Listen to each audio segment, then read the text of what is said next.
10:01, good morning from the Circa Sports at the Mint Kentucky Downs studio. I'm Lucas Panzica. Over the weekend, the Titans announced a multi-year extension with defensive tackle Jeffery Simmons. The deal is 3 years, $105.8 million with $100 million in guaranteed money. That puts Jeff at $35.3 million per year, the most in NFL history for a defensive tackle. Simmons is coming off a career-high 11-sack season where he was a first-team All-Pro. Breaking basketball news this morning as the Dallas Mavericks are reportedly finalizing a deal to hire Michigan head coach Dusty May after May won a national title with the Wolverines just last season. Wyndham Clark held off Sam Burns over the weekend to secure the U.S. Open title at Shinnecock Hills, finishing at 4 under. It is the second major win of Clark's career, the first since a U.S. Open triumph back in 2023. And the U.S. men's national team are through to the round of 32 in the FIFA World Cup after a 2-0 win over Australia on Friday. Other results in the group clinched the top spot in Group D for the United States. They will close out group stage play Thursday against Turkey. For all your foundation repairs and waterproofing needs, visit USSTN.com. Breaking news at once on your home for the Titans and Vols. This is 104.5 The Zone.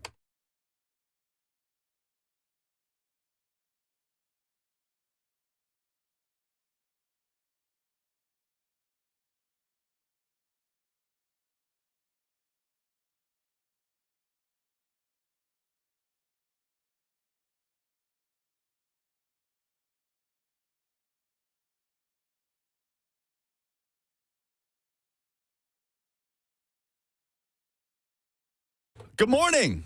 Happy Monday. Welcome in. Glad to have you with us as you kick off your week. No Buck this week, which we're happy about. Lucas and Bert with you until 1 o'clock.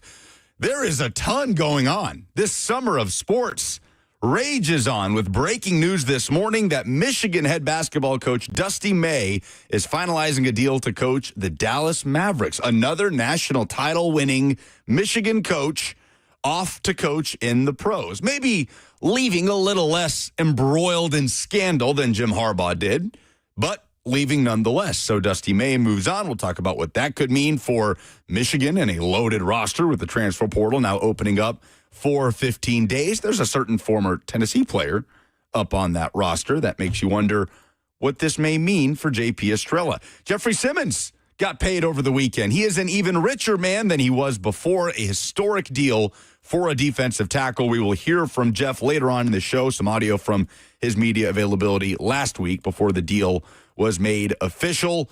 The U.S. men's national team is on to the round of 32 in the World Cup. Nashville SC manager B.J. Callahan joins us next to talk about the win over Australia and what is to come. Good morning, Bert. Morning. What's going on, dude? A lot's going on. Wyndham Clark takes the U.S. Open, wire to wire, getting booed by fans at Shinnecock Hills, probably the most hostile environment for somebody at the top of a leaderboard all weekend that I've ever seen watching a major. I'm no golf expert or aficionado, but that was pretty shocking to see. And then the College World Series wraps up today with Game 3 between UNC and Oklahoma as we decide a national champion. A lot's going on. It has been a star-studded weekend, and not just because Cheyenne's father was in town, and I had to host them and show them a good time around town. Brought him over there to Meg's and Case's birthday party. Got to go full hippo mode in a blow-up pool. That was exceptional. I was upset about the result that day. Germany was playing, was it Ivory Coast? Yes. An upset was brewing until the Germans came back. Come on, dude. Yes. And like the 94th minute? It was like 4 minutes into extra time they scored. It was unfortunate. I was really upset about that. I feel like that's my first heartbreak of the World Cup where I really wanted a dog to come through and win. But other than that, dude, we're just it's a cornucopia of topics today.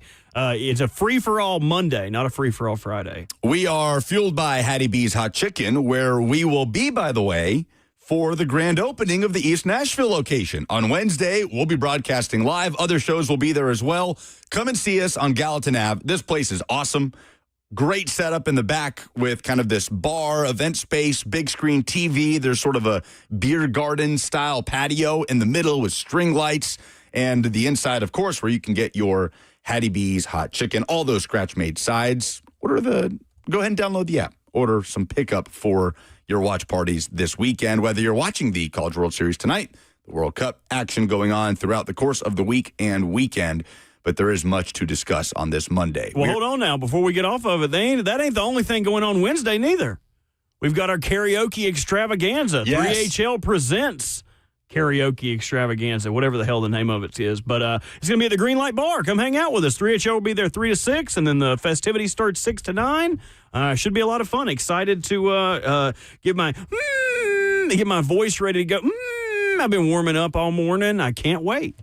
That is going to be really, really fun on Wednesday night. Hope you'll come out and see us. A bunch of people from the station will be there. 3HL will be the stars of the show. Like you said, the Green Light Bar on Wednesday. 1045thezone.com/events for more info. Now, 3HL had me in studio last week and asked me about this. If you would participate and what your go-to song would be. If I would participate? Well, you're obviously participating. But what your go-to song would be. I keep hearing that they're trying to volunteer me for things rather than just letting me be a peacock and spread my wings. Well, you're going to get up there and you're going to sing. I told them my prediction is that you get up there and try to belt out a duet with someone of Islands in the Stream. That's my prediction. I'm going to be honest with you. Everyone, when you talk about karaoke, that's the first song that they go to. It's a pretty basic karaoke song. But that's not where I would go. Okay, I would don't spoil. Well, I have to have someone to do the duet with. Are you going to be able to shake free from your obligations to this World Cup? Okay. I think I may be able to swing by. How would you feel about Sheryl Crow and Kid Rock, I Put Your Picture Away? Well, we'll give it a listen in the break. I'm having trouble placing that in my brain right now. I put your picture away, sat down and cried today. I just called to say I want you. Well, we can workshop it. So the breaking news this morning is around Dusty May finalizing a deal to coach the Mavericks. So there's all sorts of different offshoots to that conversation. The NBA draft is happening Wednesday. Locally, a lot of eyes will be on Nate Ament. By the way, saw one NBA mock draft projecting Nate Ament to fall at number 9 overall to the Dallas Mavericks. The other portion of it is what Michigan does from here. This late in the game, late June, where you lose your national championship winning head coach, and there is a coaching staff that has former head coaching experience on there, a staff that has assembled yet another contending roster at Michigan. But like we said, the portal opens up for 15 days. So certainly some fallout from that for us to discuss. But the story locally of the weekend, of course, is about Jeffery Simmons. And the Titans are just going to go ahead and get this done. As Jeff is about to turn 29 years old, heading into 2026, coming off the best season of his NFL career. A 3-year, $105.8 million extension, $100 million in guaranteed money. Jeff is the highest paid defensive tackle in NFL history in terms of average annual value at 35.3. He beats out Chris Jones, who is at 31.75, and Dexter Lawrence, making $28 million per year. Jeff is also the first defensive tackle to land $100 million in guaranteed money. So breaking all sorts of records, and it's the type of thing the Titans just needed to go ahead and get done. The team put out a press release where Jeffery Simmons said, quote, "Tennessee has become a second home for me. From day one, this organization believed in me, and I'm grateful for the opportunity to continue to pour into this franchise and community. I want to thank God, my family, my teammates, Miss Amy, and the entire Titans organization for believing in me. My job is not finished. I believe in this locker room and this staff, and I am focused on helping this team get back to competing for championships." Mike Borgonzi saying, quote, "Jeffery Simmons is a pillar for our franchise and embodies what it means to be a Titan. He is the premier defensive tackle in the National Football League, and you win with players like Jeffery. Not only is his leadership on the field what we want our program to represent, but off the field, he sets the standard for our community." Goes on to thank Todd France and Jeffrey's agents. He thanks Vin Marino, Leland Taylor, for spearheading negotiations that resulted in a win for everyone. This wouldn't be possible without the support of Amy and the Adams family. You always want to keep your best players, and we accomplished that today. We are excited for Jeffery to be here in Nashville for the long haul. So the Titans want to build around Jeffery Simmons. And when you look at some of the more advanced numbers from what Jeffery did last year, we all look at the 11 sacks, career high. It's the first time Jeffery Simmons has been a double-digit sack player. And that's with missing multiple games with injury. First team All-Pro. He breaks Jarrell Casey's franchise record for the most sacks in a season by a defensive tackle. He also led all NFL defensive tackles in solo tackles with 39, tackles for loss with 17, quarterback pressures with 60, forced fumbles with 3, and in pressure rate. Was the best version of Jeff that we've seen so far in his career. Not just with how dominant he was, Burt, but with the way that he's been a front-facing leader for this team through some horrendous days. And it's not been all perfect. It's not been all linear, right? Jeff has had some moments with this show in particular, right? With Buck over at training camp where he sees things on social media. He's overreacted, I think, to things on social media in the past. But I also am not going to underestimate how difficult it must be for a competitor like Jeff to be drafted into a very good situation. Rookie year, team is playing in the AFC Championship. There's a certain standard of success there. They are an AFC South winning team. They are a playoff team for multiple years at the early onset of Jeff's career. And then things start to tail. And next thing you know, you're losing 7 straight games to close out 2022. And then you're going back-to-back years, 3-14. And in the blink of an eye, the Titans are at the bottom of the barrel in the NFL. But through it, and last year especially, it's felt like Jeffery Simmons has been the only one trying to uphold some kind of standard in the last couple of years from a leadership perspective. So this is well-deserved from Jeff, and I think it's well done by the Titans to go ahead and knock this out so we're not talking about it throughout the course of the year. And if the Titans do indeed want more rotation on the defensive line and find ways to have Jeffery Simmons on the field for more third downs and 1v1 opportunities like they're talking about, which we'll talk about later in the show, then it's nice to go ahead and have this deal done so that if there are struggles this season, or if Jeff isn't getting the snap count that he fully wants because the Titans want to maximize him, then it's not a discussion of, and you know what, they haven't inked his deal either. Good for the Titans to just get this done in June before training camp. Yeah, go ahead and knock it out and be done with it. And in honor of that, we're going to talk about expectations at 12:20 today. Well, what are your expectations for Jeffery Simmons in this Robert Saleh defense in year one? We'll also get to replay some of Jeff's comments from last week's minicamp and get to hear how he feels about the situation and the rotation he's going to be involved with. 615-737-1045 is how you jump in. You can also jump in on the F&M Bank chat where folks are starting to pile in. YouTube, Facebook, Twitter, and Twitch. Be sure to hit the like button while you're in there. Ricky says, need a big season from Jeff. Like Robert said, that's exactly what we will do at 12:20. An expectation index that we'll have set up for some key players for the Titans, some key units for the Titans in 2026. UW says, Buck's gone all week. Oh, thank you, Lord. He is. Buck is traipsing around Europe. He's going to be in Spain. He's going to be in Germany.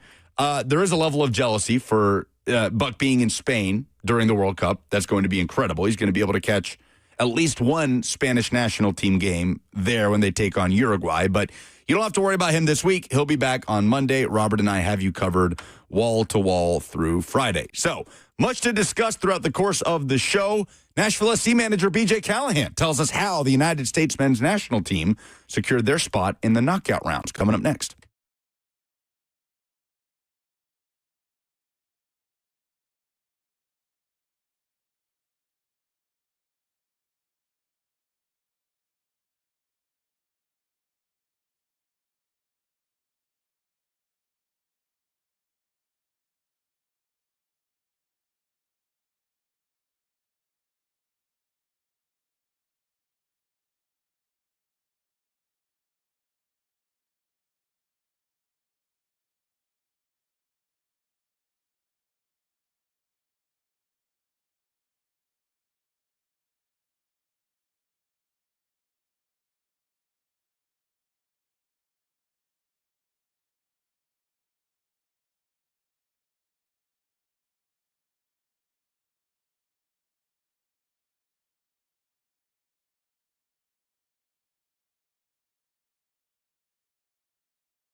The United States are through to the knockout rounds in the FIFA World Cup. Welcome back to the show. Glad to have you with us on this Monday. Hope everybody had a happy Father's Day. I'm sure everybody had a great Friday watching the U.S. beat Australia 2-0, securing their spot in the round of 32, and then Paraguay doing the U.S. a favor with a win over Turkey to go ahead and secure the U.S.'s spot at the top of Group D before they even finish out their slate of group stage games. So, who better to come on and tell us how it happened? The Nashville SC manager, BJ Callahan. Good morning, BJ. Happy Father's Day. Hey, good morning. Thank you very much. Thanks for having me. No, appreciate you taking out a few minutes here. I'm sure you've been enjoying the games as much as you can as Nashville players get back into town and you guys get set to resume MLS play in late July. But just diving straight into it, BJ, a little less joga bonito, right? A little more of a grinded out type of performance on Friday. Job got done. What'd you like about the way the U.S. secured their spot in the knockout rounds?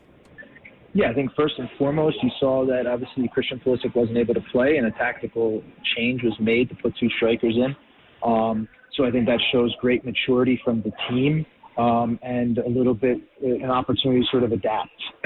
But the same style and the same aggressiveness that we saw in the Paraguay game translated itself to the Australia game.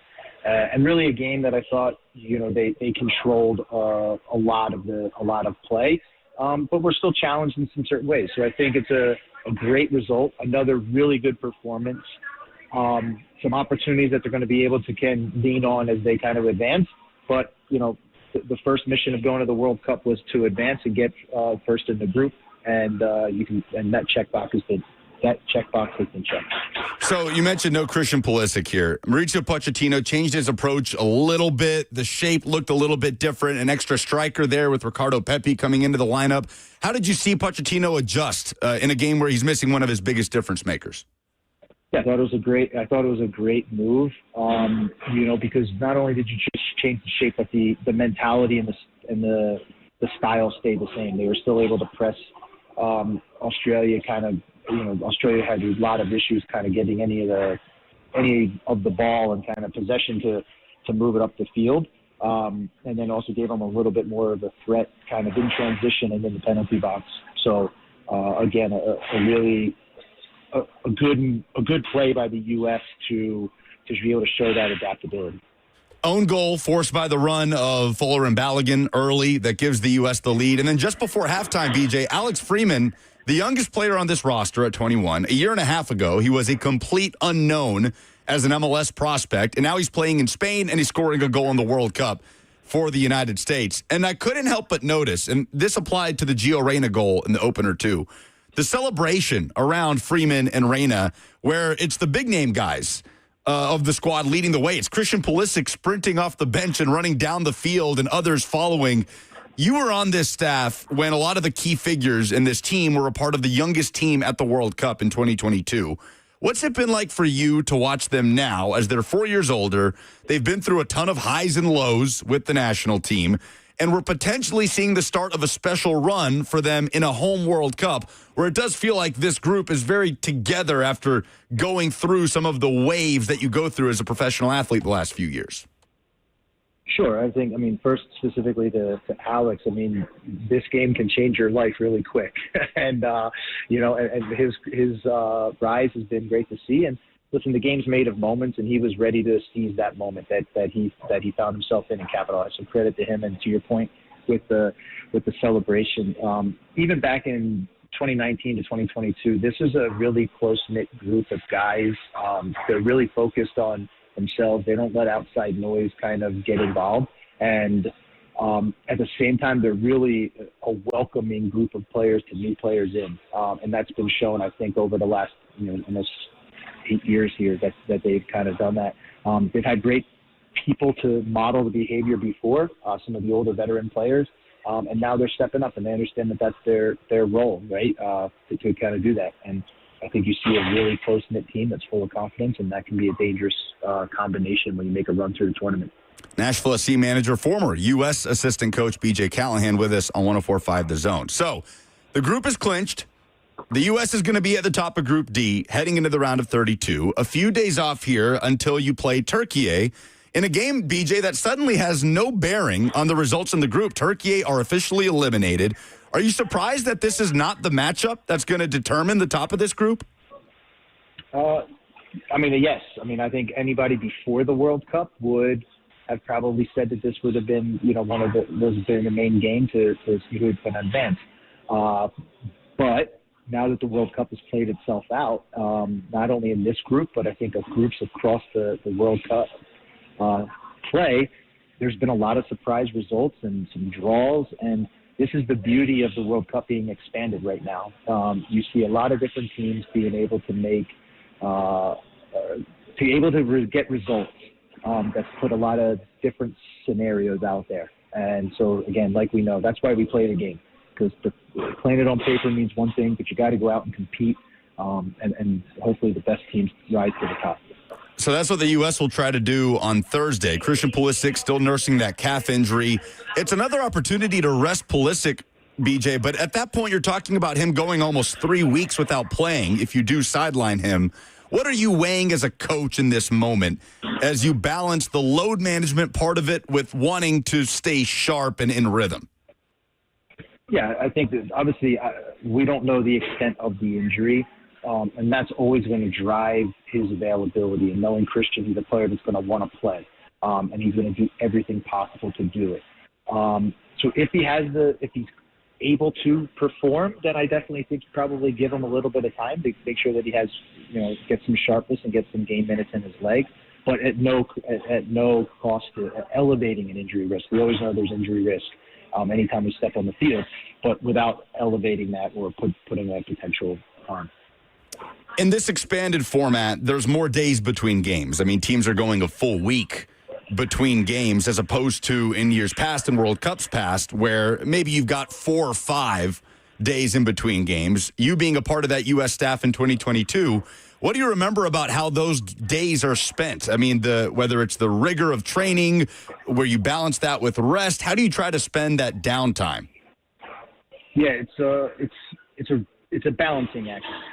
When you have short amount of time between games, you're really prioritizing the rest and recovery for that. I think now when you have a little bit of this longer period of time, you're still going to prioritize rest and recovery, but you're going to want to get some intense impulses into the group, and you can have a little bit more time to prepare for the next opponent. Whereas, when you're shorter amount of time, a lot of it's done through video and walkthroughs.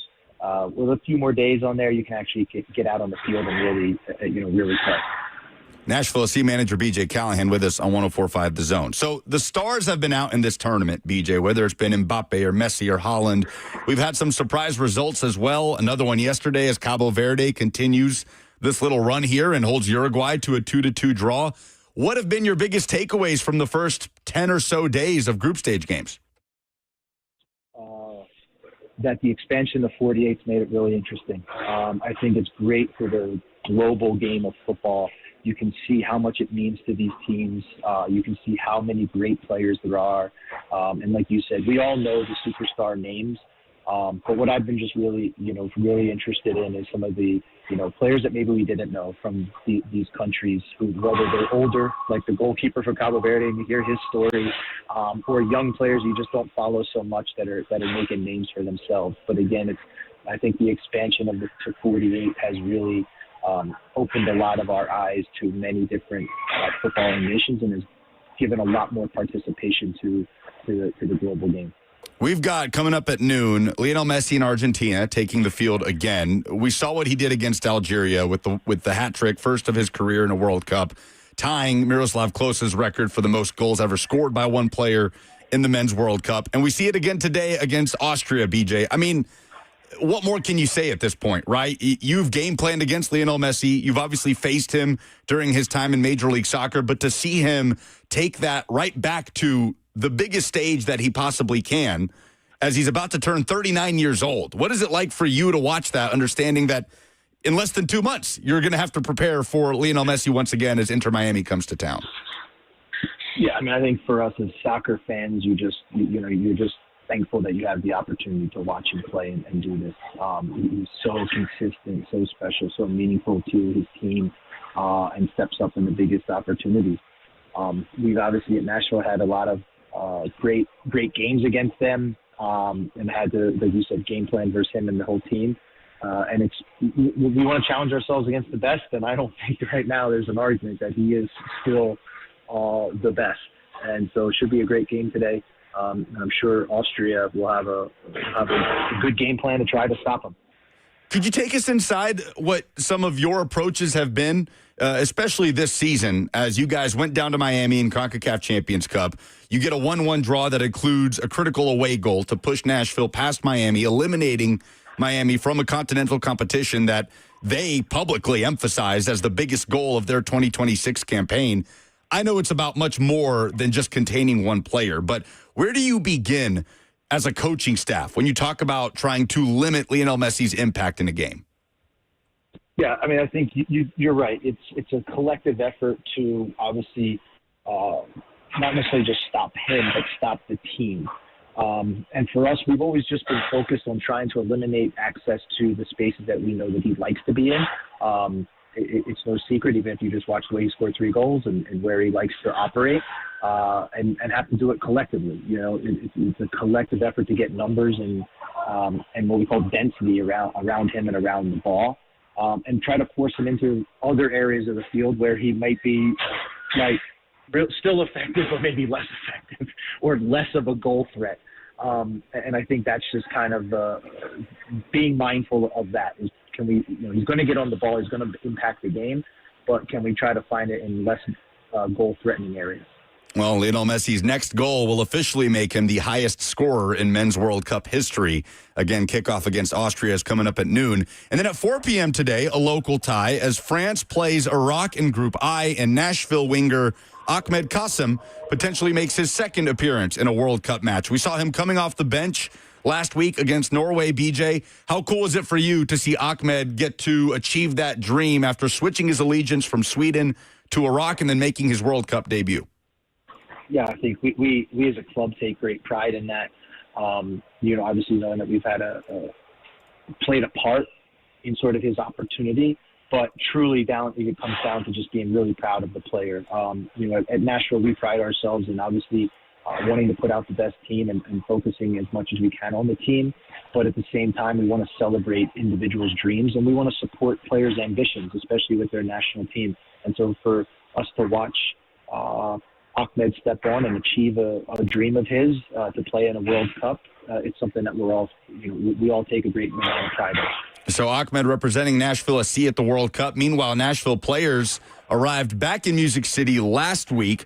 What is happening right now with this group, BJ? Still a lot of time, a little under a month before that July 17th match against Atlanta post-World Cup. But what's the biggest point of emphasis right now as all the guys are back in on the training ground? Yeah, back in last week, so we had 1 full week of training. Obviously, today start our next full week of training.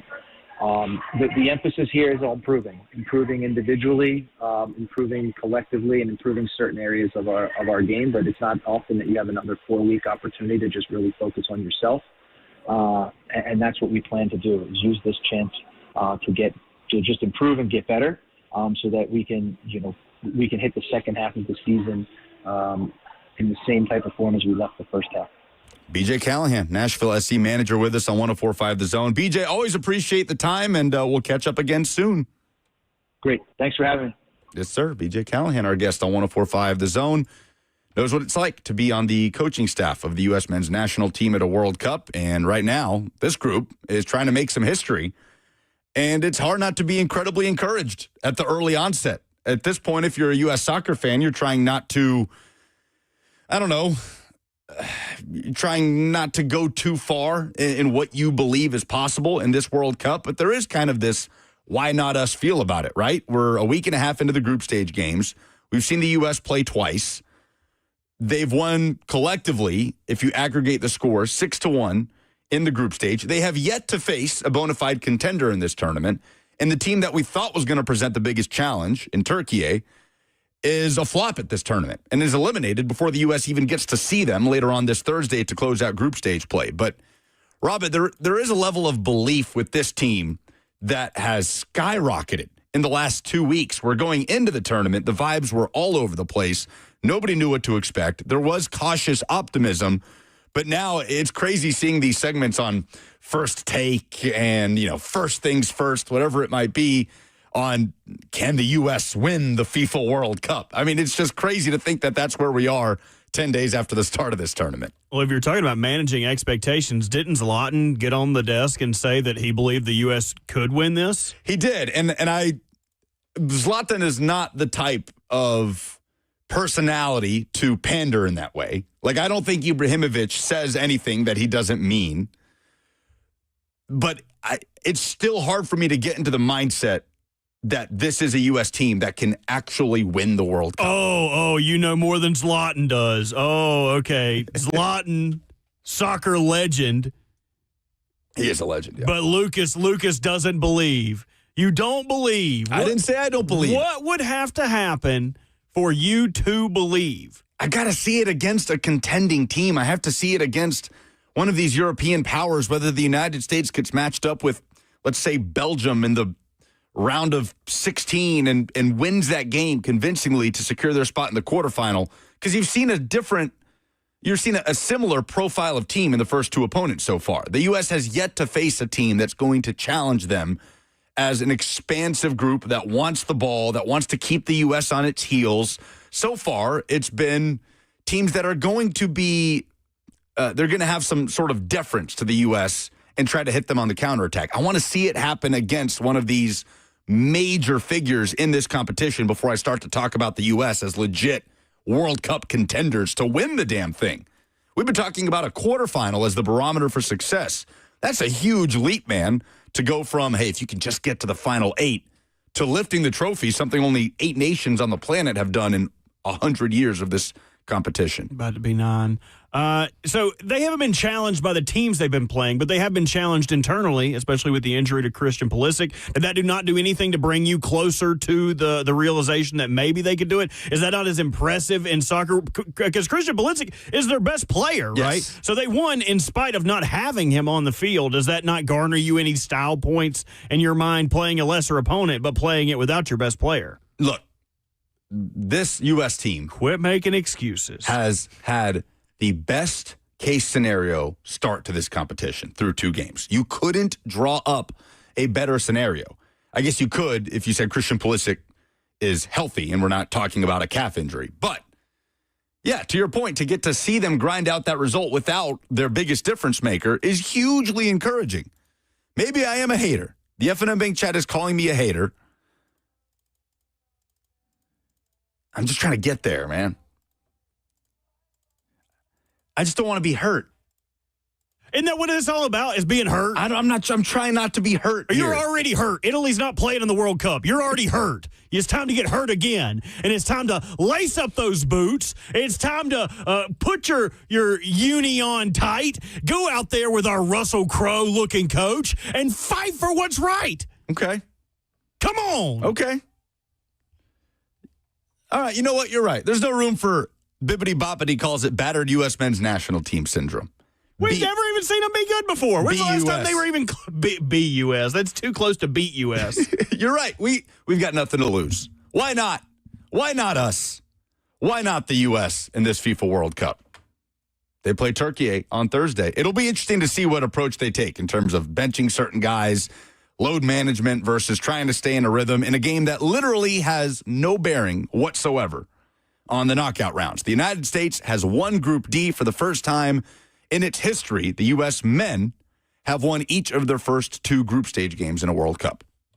Okay, if you had to put it next to all of the United States global triumphs, if they were to win a World Cup, where would that rank? It wouldn't even be remotely close. It would be the greatest triumph in U.S. sporting history.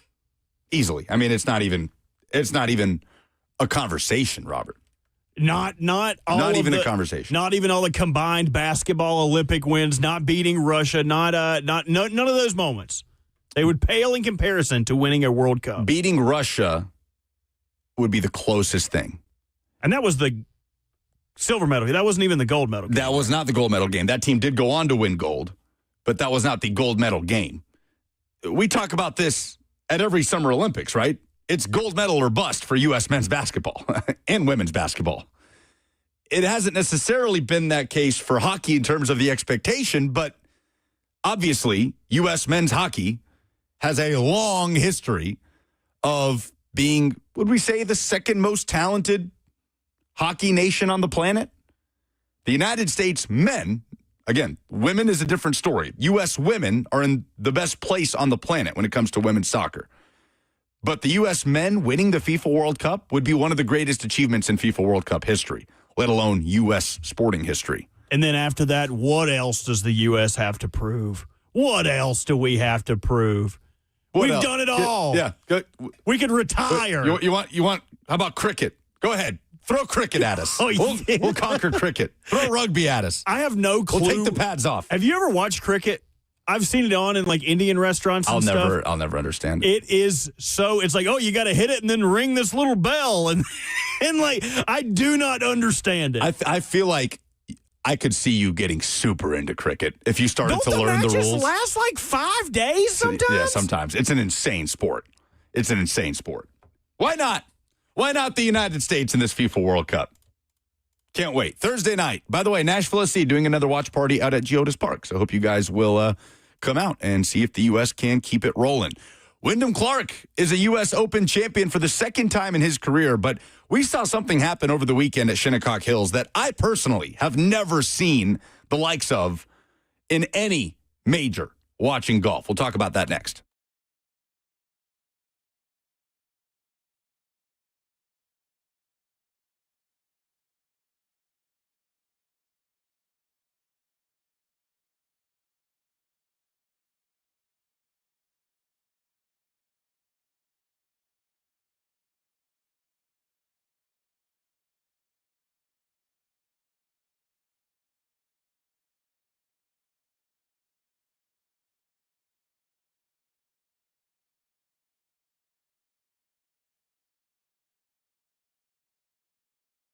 If your energy has been off or you're just not feeling like you're used to, the Tennessee Men's Clinic, powered by Men's Pro, is here to help you because you're not alone. A lot of dudes deal with this.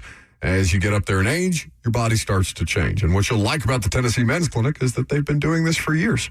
They're not just the newest fly-by-night place or sketchy online pill. You're working with true medical providers. They run labs and build a plan around you specifically, not some one-size-fits-all type of deal. They treat low performance, ED, weight loss, and even peptides like NAD+. Their treatments have worked for thousands of men, and most guys say they wish they would have come in sooner. Right now, your lab panel and consultation, just $99. So call today at 615-208-9090. That's 615-208-9090, or visit them online at TennesseeMen'sClinic.com.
Man, it has been quite a summer for New York sports fans.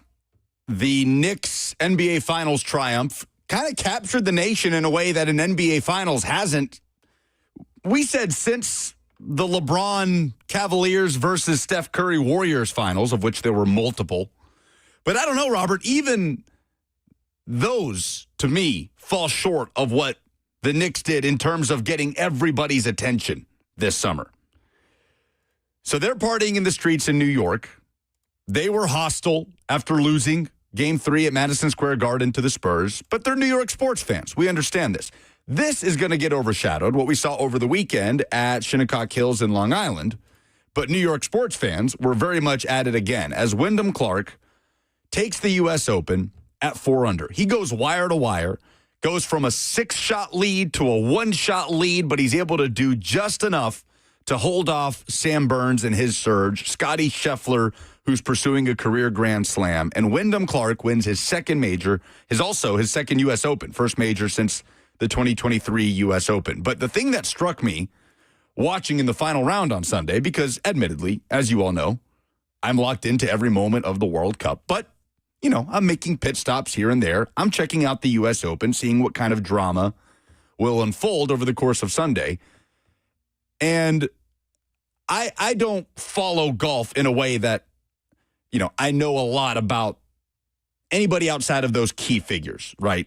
So with Wyndham Clark, I was pretty surprised when I heard the jeering and fans yelling for his ball to go into the bunker and a fan yelling for Wyndham not to choke before he's teeing off, and just the general hostility towards Wyndham Clark, Robert. I don't know that I've ever seen this watching a major. There being this much hostility funneled towards the golfer at the top of a leaderboard.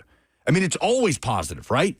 People are always cheering for these people to find success, and everybody has, I guess, golfers that they support. And I understand Scottie Scheffler was there, and it was his birthday, and he was pursuing a career Grand Slam, and people love Scottie Scheffler. And I did not know, until I looked it up, anything about Wyndham Clark's past of being a hothead, of breaking his club by throwing it through an advertisement sign during a PGA Championship last year, or taking out a couple of lockers at the U.S. Open in 2020, what year was it, when he didn't make the cut a few years ago.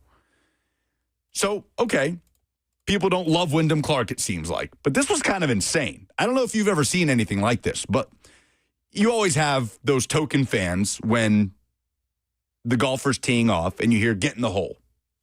But you heard more get in the bunker as Wyndham Clark was teeing off all day on Sunday than anything else. It was fascinating to me. Yeah, it's odd, and I'm not going to pretend to be like a total golf savant and know everything about the ins and outs, but I ain't never heard nobody boo Bryson DeChambeau. I ain't never heard nobody boo Patrick Reed. Like, is that something they do? I don't know. But if you have an answer, 615-737-1045. If you are more versed in the golf universe, let us know if we're wrong, because I have no knowledge to stand on of whether this has been a happening or a happenstance, rather. But you would think if someone's name is Wyndham, they probably deserve it.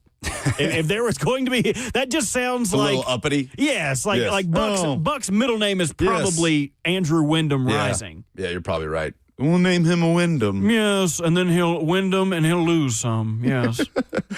I was stunned, man. And maybe Robert just gave out the number. If we're missing something about why people don't like Wyndham Clark, other than a couple of blow-ups, maybe they don't like his general demeanor, but it is a massive credit to him for fighting off not only the golfers that were surging trying to catch up to him, but also the entire crowd at Shinnecock Hills over the weekend. And this was Wyndham Clark after securing his second career major, talking about the general fan hostility that he was facing. Man, they definitely didn't want me to win. It's pretty rare in an Open Championship or a major to have fans kind of boo against your shots or cheer for bad shots. So, yeah, I mean, that was tough. But I also sometimes being the underdog is nice. I was in 23, and I kind of did the same thing. And anytime someone said something negative to me, I replaced it with something positive. And, and some of it's self-deserved. I kind of brought it on myself. But I also get it too. I mean, Scotty was going for the career Grand Slam, and it hasn't happened very often. So, yeah, it was tough, but I'm proud of myself that I battled through. I mean, things really could have gotten away from me, and I stood tough. And yeah, I would have liked to win by more, but as long as you win, it doesn't matter. So, yeah, I'm parachuting in. I'm the guy, like many of you, that is only watching golf during the majors. And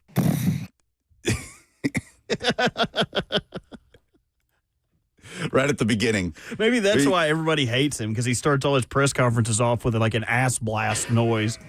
Man, I'm only watching these majors for the most part on Sundays, right? Like, I'm kind of keeping up with the leaderboard. And then if there's any drama unfolding on the back nine on a Sunday, I tune in. And so maybe people hate Wyndham Clark for good reason, and we outlined some of the instances that have put him in a negative light. But I can't help but like Wyndham Clark now. That's a measured response. He takes some accountability for some of the reasons why people don't view him so favorably. He gives a nod to Scotty Scheffler, who's pursuing the Grand Slam. It's also Scotty's birthday. They were singing happy birthday to Scotty Scheffler as they're walking up to the 18th green. So one of the most interesting environments on a final round Sunday at a major that I've ever seen. And Bustin' Diamond on the FNM Bank chat says people hate Patrick Reed. People do hate Patrick Reed. But go back and watch the final round when Patrick Reed won the Masters. I didn't hear any boos. Right. You think that's because it's the Masters and people have to have a little more decorum there? It's a little gauche to boo people at the Masters, I guess. If you're in Long Island at the U.S. Open, it's a little bit different. Tino chimes in and says, people just love Scotty. Do you think that's it? When juxtaposed with Scotty on the other side, people are naturally going to boo? Absolutely, that added to it. 100%. People did not want Wyndham Clark to win the U.S. Open, but he didn't let it affect him. And I thought every answer he had on it was not hostile, was measured, and was graceful. So shout out to Wyndham Clark, who had me captured during the final round of the U.S. Open on Sunday at Shinnecock Hills as he's fighting off Sam Burns and fighting off the entire crowd up there that clearly did not want to see him succeed. Going wire to wire all 4 days, especially giving up a 6-shot lead, but being able to hang on by just that much. And he got himself out of some sticky situations there on the back nine Sunday as well. So credit to Wyndham Clark, even if he's not necessarily your favorite golfer out there right now on the tour. Is there trouble for college hoops? Everybody's espousing opinions now that Dusty May has bolted to the Dallas Mavericks. Is this an indictment on the current state of college hoops? Let's talk about it next.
11 o'clock, good morning from the Circa Sports at the Mint Kentucky Downs studio. I'm Lucas Panzica. Over the weekend, the Titans announced a multi-year extension with defensive tackle Jeffery Simmons. The deal is 3 years, $105.8 million with $100 million in guaranteed money. That puts Simmons at $35.3 million per year, the most in NFL history for a defensive tackle. Jeffery Simmons coming off a career-high 11-sack season where he was named first-team All-Pro. Breaking basketball news this morning is the Dallas Mavericks are reportedly finalizing a deal to hire Michigan head coach Dusty May after May won a national title with the Wolverines this past March. Wyndham Clark held off Sam Burns over the weekend to secure the U.S. Open title at Shinnecock Hills, finishing at 4 under. Clark going wire to wire with the lead. It is the second major win of his career, the first since a U.S. Open triumph in 2023. The U.S. men's national team are through to the round of 32 in the FIFA World Cup. After a 2-0 win over Australia on Friday, with other results in the group, the U.S. also clinched the top spot in Group D. They will close out group stage play Thursday, taking on Turkey. For all your foundation repairs and waterproofing needs, visit USSTN.com. Breaking news at once on your home. For the Titans and Vols, this is 104.5 The Zone.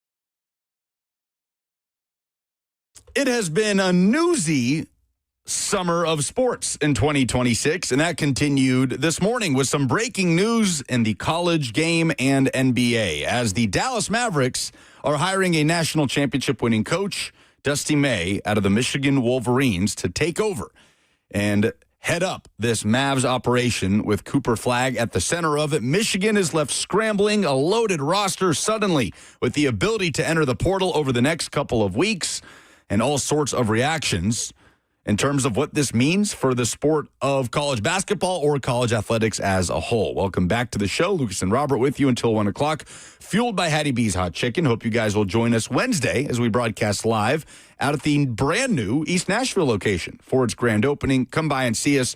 Pick up your flock packs for all of the soccer action this week. Maybe some College World Series action. We will be out there. Be sure to download the Hattie B's app today. Some other shows as well. Have you already seen it? Time. It's awesome. It looks so cool. I drive by it constantly. I cannot wait to check it out. Cool event space in the back. And as you know, the best hot chicken in the world. We're going to talk about this, by the way, tomorrow. If Nashville was a World Cup host city, what you would take a World Cup fan visiting Nashville to do. Because we're seeing fans experience Texas barbecue for the first time. And all of these things, Buc-ee's and Chili's, Hattie B's, right? It would have to be Hattie B's. Have to be. On social media, you saw over the weekend a ton of out-of-towners enjoying their American escapades, stopping by at Hattie B's. We were also at Fog Street. Yeah, on Saturday. And saw Scottish fans with their kilts. And tons of them. What's the little cigarette pouch-looking thing in the front where they have like the fur and the chains on it? What is that thing called? They look sick. They look really cool. Like, it looks like a Scottish fanny pack. But I don't know what the hell they're called. But they were wearing them, keeping all their accoutrements. A sporran? A sporran. It's the word is Gaelic for purse. Okay. Well, I am a sporran to get me one of those. I need one of those front man purses. Because traditional kilts have no pockets, it serves as a practical pouch to hold essentials. See, that's why I don't know if you get a lot of this. Cheyenne always complains about like none of the women stuff having pockets. It's like, oh, you get pants, no pockets. Oh, you get a dress, no pockets. I feel like women should adopt these scorings more than men would be liable to. I couldn't go life without pockets. Pockets are essential. I think I have too many things in my pockets at all times because usually it's just phone, wallet, keys. That's what you're checking for. But I also have to have a lighter, a pack of cigarettes, some Zins in case you're in a smokeless environment. My pockets are always fat, but not for the right reasons. No, not for the reasons that Dusty May's pockets are about to get even fatter. Who was already one of the highest paid coaches in college basketball, a base salary of a little over $5 million. And what a rise in the last 3 years, man, for Dusty May. 2023, he takes FAU all the way to the Final Four. Year after that, he gets the job at Michigan. Doesn't take long to get back into the Final Four for the Wolverines and to win a national title with that loaded roster, a starting lineup made up entirely of players that Michigan got out of the transfer portal. First time a national champion has done that in college basketball history. And then this morning we learned that Dusty May is finalizing a deal to take over the Dallas Mavericks as head coach. He's 49 years old. The Mavs fired Jason Kidd midseason. They go 26-56, the Mavs do. Cooper Flagg obviously is the linchpin player, number 1 overall pick out of Duke after the disastrous Luka trade that got the GM in Dallas fired.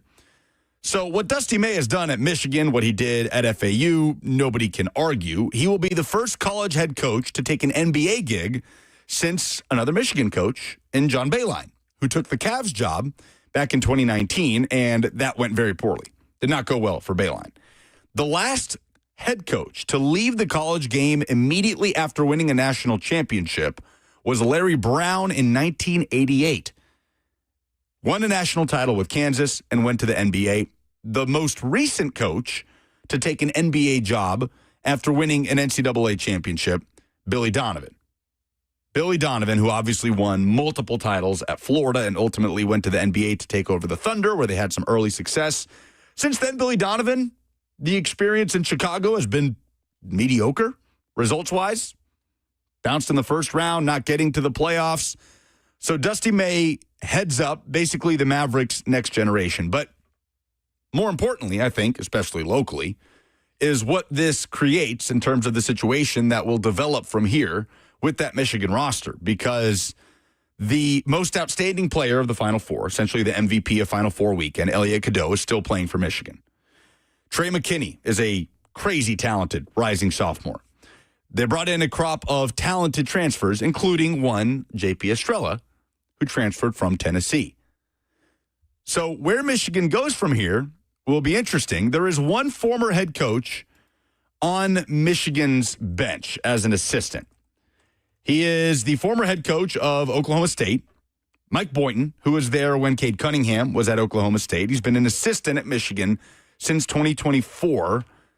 Let's see, 7 seasons at Oklahoma State from 2017 through 2024, where Mike Boynton went 119 and 109 as the head coach of the Pokes. So what does Michigan do from here? And is this, like some people always try to frame, I feel like, when a coach leaves the college game to the pros, is this some sort of indictment on the current state of college athletics? Travis Branham of 247 Sports put this out there, his reaction to the Dusty May news. It's telling that a coach just at the start of his prime, winning a national title with another Final Four roster coming back, he's built a destination for top talent, and he heads off early to the NBA. He says college basketball has some things to figure out. And yes, college basketball has things to figure out. Like Will Wade is out here assembling a roster of European All-Stars and former NBA draft picks because he can. There's a lot to figure out. The thing is a mess right now. But I don't know if this is the thing to look at and say Dusty May probably sticks around if college basketball is in a better place, right? Like we've seen this time and time again. Rick Pitino went to the NBA. Cal went to the NBA. Brad Stevens went to the NBA. All while college athletics was in a much more stable place with some sort of guardrails. So I don't know if I look at the Dusty May news, Robert, and think, oh, see, here we go. Another product of the chaos of college athletics. Well, he's really been the first one to make the jump after having success in a long time. Because if you remember when the Lakers had an opportunity to hire a new coach, they went to Dan Hurley. That's right. And it was like, oh, Dan Hurley. Of course he would want to be the head coach of the Lakers. Why wouldn't he get out of UConn? They're competitive every year, but why wouldn't he want to coach LeBron? And he chose to stay. He didn't want to leave UConn. So I don't think you could really turn this thing on its head and talk about it as being like an indictment on college basketball. But USA Today put out an article about the top candidates for the Michigan job, and a lot of familiar names that we've already seen come up around the Carolina coaching search. But first, a name that you already mentioned, Mike Boynton Jr., who is on staff, former Oklahoma State head coach. They know him as the number one option to take the job. Then they named Grant McCasland, who is the Texas Tech men's basketball coach. He was also mentioned in the Carolina coaching search. And then another guy that was mentioned in the Carolina coaching search, Billy Donovan. Yep. And the whole thing around Billy Donovan not wanting to leave Carolina is he wanted to get through the ass end of the season. He wanted to wait and view his options, and Carolina wasn't willing to wait. They didn't want to sit around and wait for somebody to say, yeah, I want to do this. Interested to see if he would take the Michigan job. They round out the list with T.J. Otzelberger and Ben McCollum. Ben McCollum was at Iowa, took them to Elite Eight last spring. Yeah, former Drake coach. Did a great job with Drake in the Missouri Valley. T.J. Otzelberger is at Iowa State, if I'm correct. The most logical option does feel like Mike Boynton, right? To just go in-house with somebody that's been a head coach, that's managed top talent when he was at Oklahoma State with Cade Cunningham. But Billy Donovan is an enticing name if you're a Michigan fan. Now, UNC ended up hiring an NBA coach anyway, and Michael Malone, the championship-winning coach of the Nuggets. And it was hard to tell if that's straight up because they didn't want to wait out Billy Donovan. But if there's any coach outside of college basketball right now that makes sense for Michigan, and if there's any big-name coach that will win over the press conference, that will sort of soften the blow of losing your national championship-winning head coach, it would be to bring Billy Donovan back to college basketball and back to a loaded roster, assuming Michigan can keep it together. Now, Tennessee fans, on the other hand, are looking at it and saying, okay, JP, you want to come home? Now, a lot of Tennessee fans did not love the way that played out because JP Estrella made his decision very, very quickly. Super quick. After Tennessee, if you remember, got blown out by Michigan in the Elite Eight during the Wolverines' path to a national championship.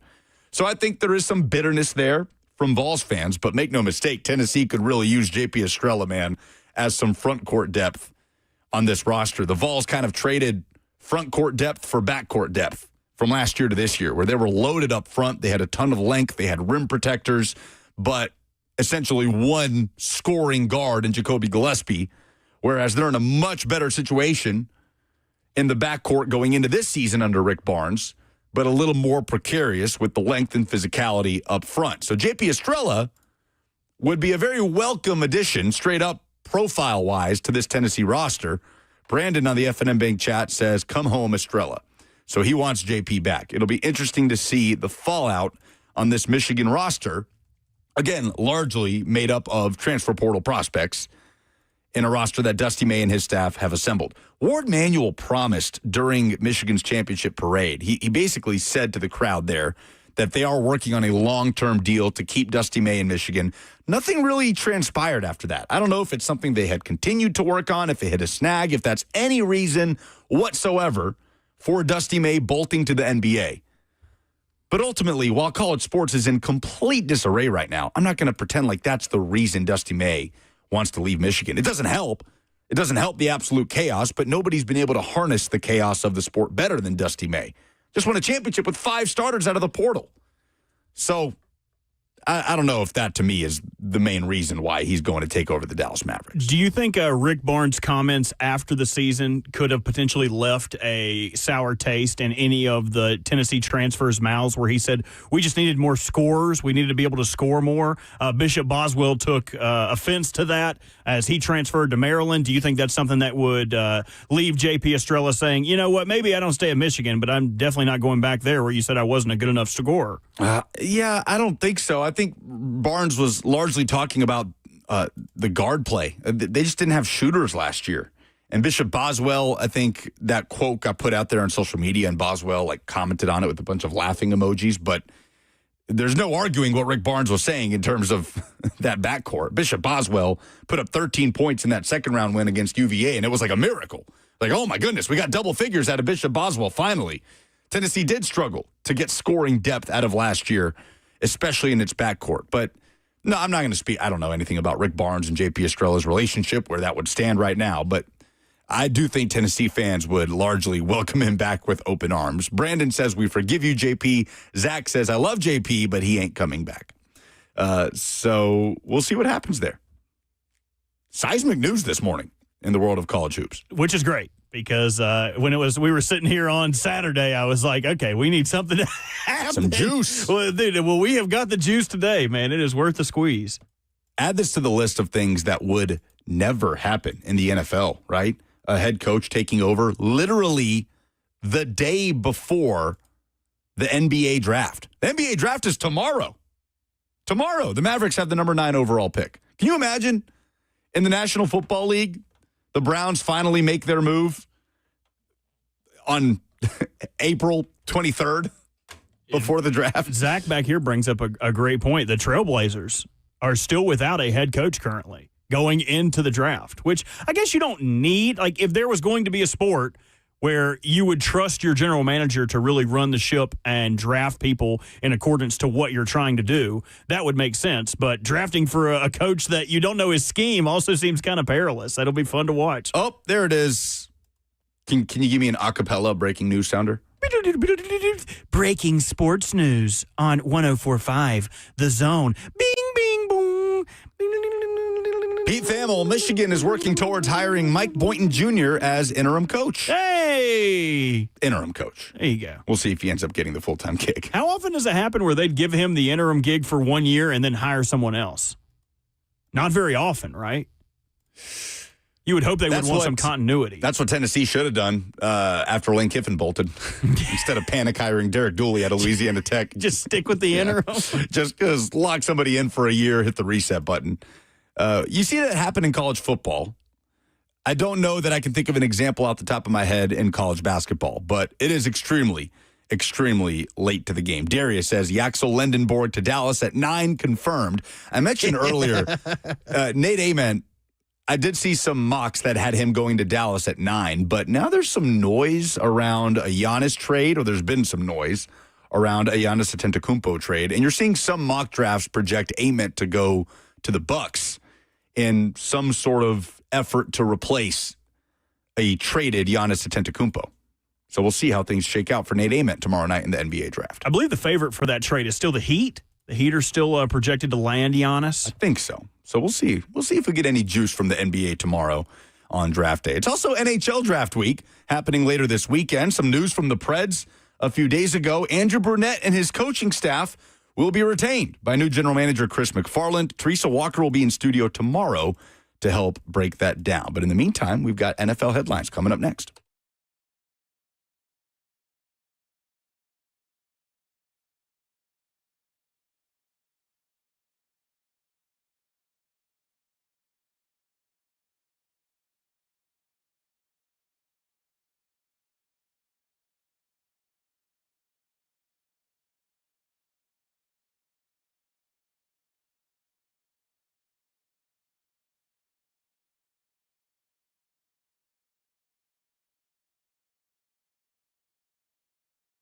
Nothing worse than a plumbing, HVAC, or electrical emergency. Most of the time, you don't know what it will cost or if it'll get fixed correctly or if someone is just trying to sell you something.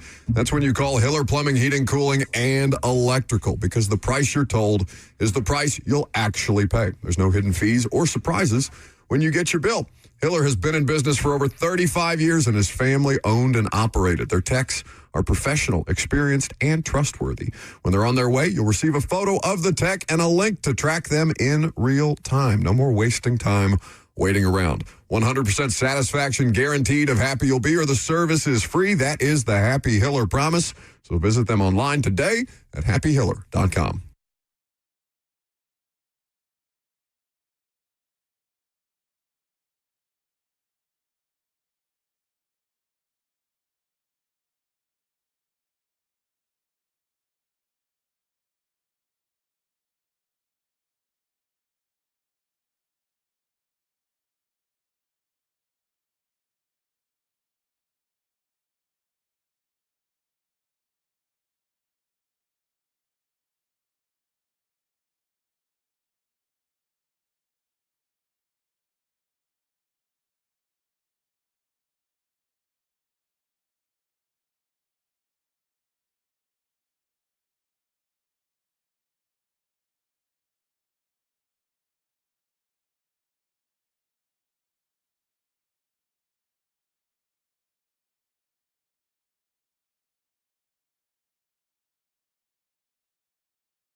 Oh, there may be no football, but that doesn't mean there's not headlines. Plenty of things to talk about. Star quarterbacks entrenching themselves in the Super Bowl conversation. Star wide receivers watching their star fade. All that and more on Headlines with Lucas Panzica. Star defensive tackles getting paid. Jeffery Simmons, the headline of the weekend in the NFL, right? Highest paid defensive tackle on AAV in NFL history. Has to be. Has to be. Big Jeff inks a 3-year extension, $105.8 million in total money, $100 million in guaranteed money. He is the first defensive tackle to land $100 million in guaranteed money in league history. We laid out all the accolades, all of the numbers, some of the more advanced numbers from last year that showed you Jeffery Simmons was indeed the best interior defensive lineman in football in 2025. The numbers certainly play that out. Now, I have a question for you, Robert. Jeffery Simmons' new deal ranks him above Chris Jones and above Dexter Lawrence in average annual value. Now, we're putting Myles Garrett to the side here, right? Myles Garrett, we do not consider to be in that same profile of defensive tackle that Jeffery Simmons is in, right? Say the name you said again? Myles Garrett. Yeah, because he's a defensive end. Right. I wouldn't say that he's like an interior rusher, even though he lines up there sometimes. He can line up anywhere. Right. But before you come at us with Myles Garrett, like we're putting Myles Garrett to the side. Nobody is better in the NFL at affecting quarterbacks than Myles Garrett. We understand that. Jeffery Simmons ranks above Chris Jones and Dexter Lawrence currently in terms of the money he's making per year at over $35 million. Would you rather have, Robert, as a Ravens fan, Jeffery Simmons or Chris Jones or Dexter Lawrence playing on the Ravens defensive line? I would rather have Jeffery Simmons. And I'll tell you why. Over those other two. But both of Jeffery Simmons and Dexter Lawrence have their own drawbacks. Chris Jones is 31 years old. He will be 32 in July 3rd. So coming up on his birthday, he will be 32 before this season starts. Dexter Lawrence is 28, same age as Jeffery Simmons. But over the last couple of years, he has shown that his reliability as far as injury concerns go have been less than reliable. Jeffery Simmons, on the other hand, has played through injuries. He has been he's played double-digit games every year in the NFL since his rookie season. So Jeff has the age and Jeff has the reliability. That's why I think he is a more valuable piece than both of the other players. Also, Dexter Lawrence is a little bit different of a position than Jeffery Simmons because he's more of a nose tackle. He's the best pass rushing nose tackle, but he's still not lining up exactly where Jeffery Simmons is every play. So I think Jeffery Simmons can impact the quarterback more, and we'll talk about this more when we get to hear Jeff talk about how they're going to be platooned and how Robert Saleh likes to rotate his defensive tackles. But Dexter Lawrence is unequivocally going to go against more double teams because of where he is rushing at on the offensive line. So if compared to those other two, I would rather have Jeffery Simmons than Chris Jones or Dexter Lawrence. Bustin' Diamond asks Jeffery Simmons or Jalen Carter. A little different. I would still rather have Jeffery Simmons because he is the more proven commodity, but that's not to say that Jalen Carter can't still blossom and continue to get better on that Philly defense. He still hasn't had a year where he's eclipsed double-digit sacks, and part of that may be because of everyone else that's on that defense that's accumulating the numbers. I would rather have Jeff. But if you're going to juxtapose age with it, he's only 3 years younger than Jeff. And Jeff doesn't have the off-the-field issues that – he still has the temper, but Jeff has never spit in someone's face and been suspended for it. Can't get suspended if you spit in somebody's face in the playoffs, I assume.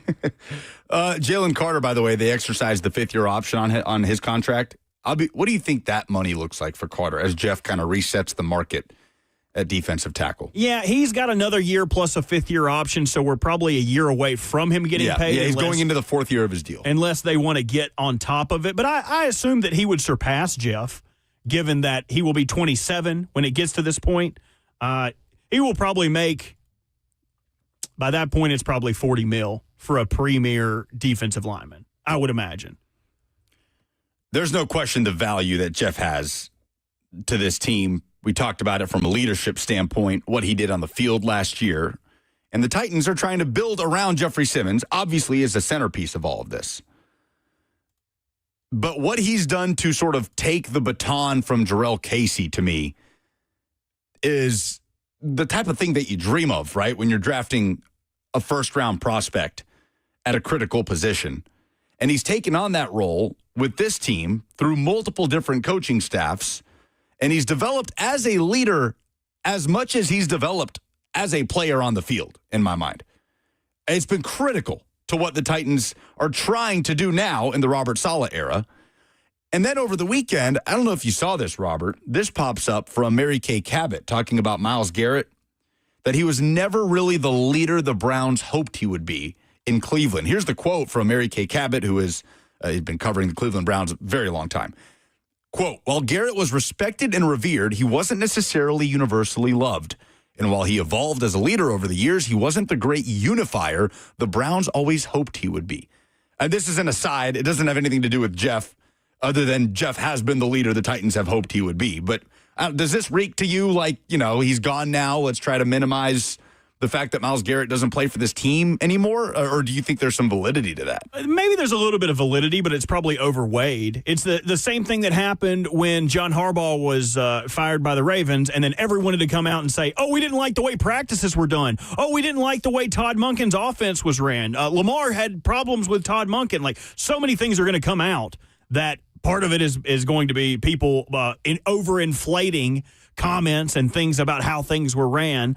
Because if you look at it, or if you talk to John, like, players were calling him crying. Same thing with Todd Monken, Isaiah Likely, Zay Flowers calling him crying, saying how much they appreciate their time with him. So there's probably something to that he didn't live up to the utmost leader, but they can't say that he didn't set the standard for them. They can't say that he didn't show up and do his job every day. Maybe he just wasn't the one internally policing things to the level that they would have hoped, when it would be very easy for a Browns team who is a perennial loser to see the turn coming and say, hey, we're probably going to suck. It's week 6. We've only won one game. And he doesn't do much to combat that. Maybe that's what they're upset about. But without direct references of this happened and he was at fault because of this, I'm still going to think that Myles Garrett is an upstanding citizen. There's a reason that they put him up to be their Walter Payton Man of the Year every year. He's good enough for that, but not a good enough leader inside the building. Exactly. Like, not this great unifier. We're talking about the Cleveland Browns. What superhuman can unify the Cleveland Browns, can unite the Cleveland Browns if Myles Garrett can't do it? Like, right. I don't know. That just seemed odd to me. And I do not think it is spoken about enough how difficult it must be to be the best version of yourself in the midst of the worst seasons a franchise can have, which is what we just saw both Myles Garrett and Jeffery Simmons do last season. It depends who you ask. As DeMarcus Cousins says, it was harder to be on a team with good players in the NBA than it was to be on a stinky team. Sure. Because you're going to get your stats no matter what. When I'm playing on the Kings, it's only me. I can make sure I get the ball. I get the rock. Everybody's going to give me all the opportunities I want, but apples to oranges. Right. It's different, right? And you can get doubled as the one key player, but you're going to get the most shots up. You're going to get the highest volume of opportunity. I feel like it's so much harder to be Myles Garrett on the Browns than it is to be Myles Garrett on the Rams. When you have an arsenal around you and a high-level defense on a contending team, as opposed to being the focal point of a Browns defense on a 3-win football team. And that's what Jeffery Simmons has had to do here. Jeffery Simmons has had to be the best version of Jeffery Simmons while being essentially the only major threat on the Titans' defensive front over the last couple of years on a 3-win football team in each of the last 2 years. And you compared him to Jarrell Casey. If you look at their years to years, like what was Jarrell Casey during his 28-year-old season? What was Jeffery Simmons? Jeff has already surpassed what Jarrell Casey was. And he's probably, I would say, a superior player in today's NFL than what Jarrell Casey was to that version of the. Once Jarrell got north of 30, it was kind of over for Jarrell Casey. And his best statistical season happened his third year in the NFL when he had, I believe, 10 to 10.5 sacks, somewhere in there. 10.5, 2013. Yeah, so Jeff has continued to get better and better, at least statistical, well, not at least. His body has changed. His statistics have gotten better. So, it would be tough for me to say that he hasn't, totally surpassed Jarrell Casey. No question. Jeffery Simmons is absolutely on a Ring of Honor trajectory for the Titans organization, right? It's hard to imagine a scenario where Jeffery Simmons' name is not up in the rafters of the new Nissan Stadium at some point. So, Titans, go ahead and get it done. A good thing to do at this point before 2026, where there is a level of pressure inherently in taking over an NFL operation if you're Robert Saleh and his coaching staff. But there's not this expectation that the Titans are immediate contenders, obviously, in year one of the Saleh era. But there is a certain place the Titans have to be, in my mind, to avoid Jeffery Simmons' trade noise being almost deafening.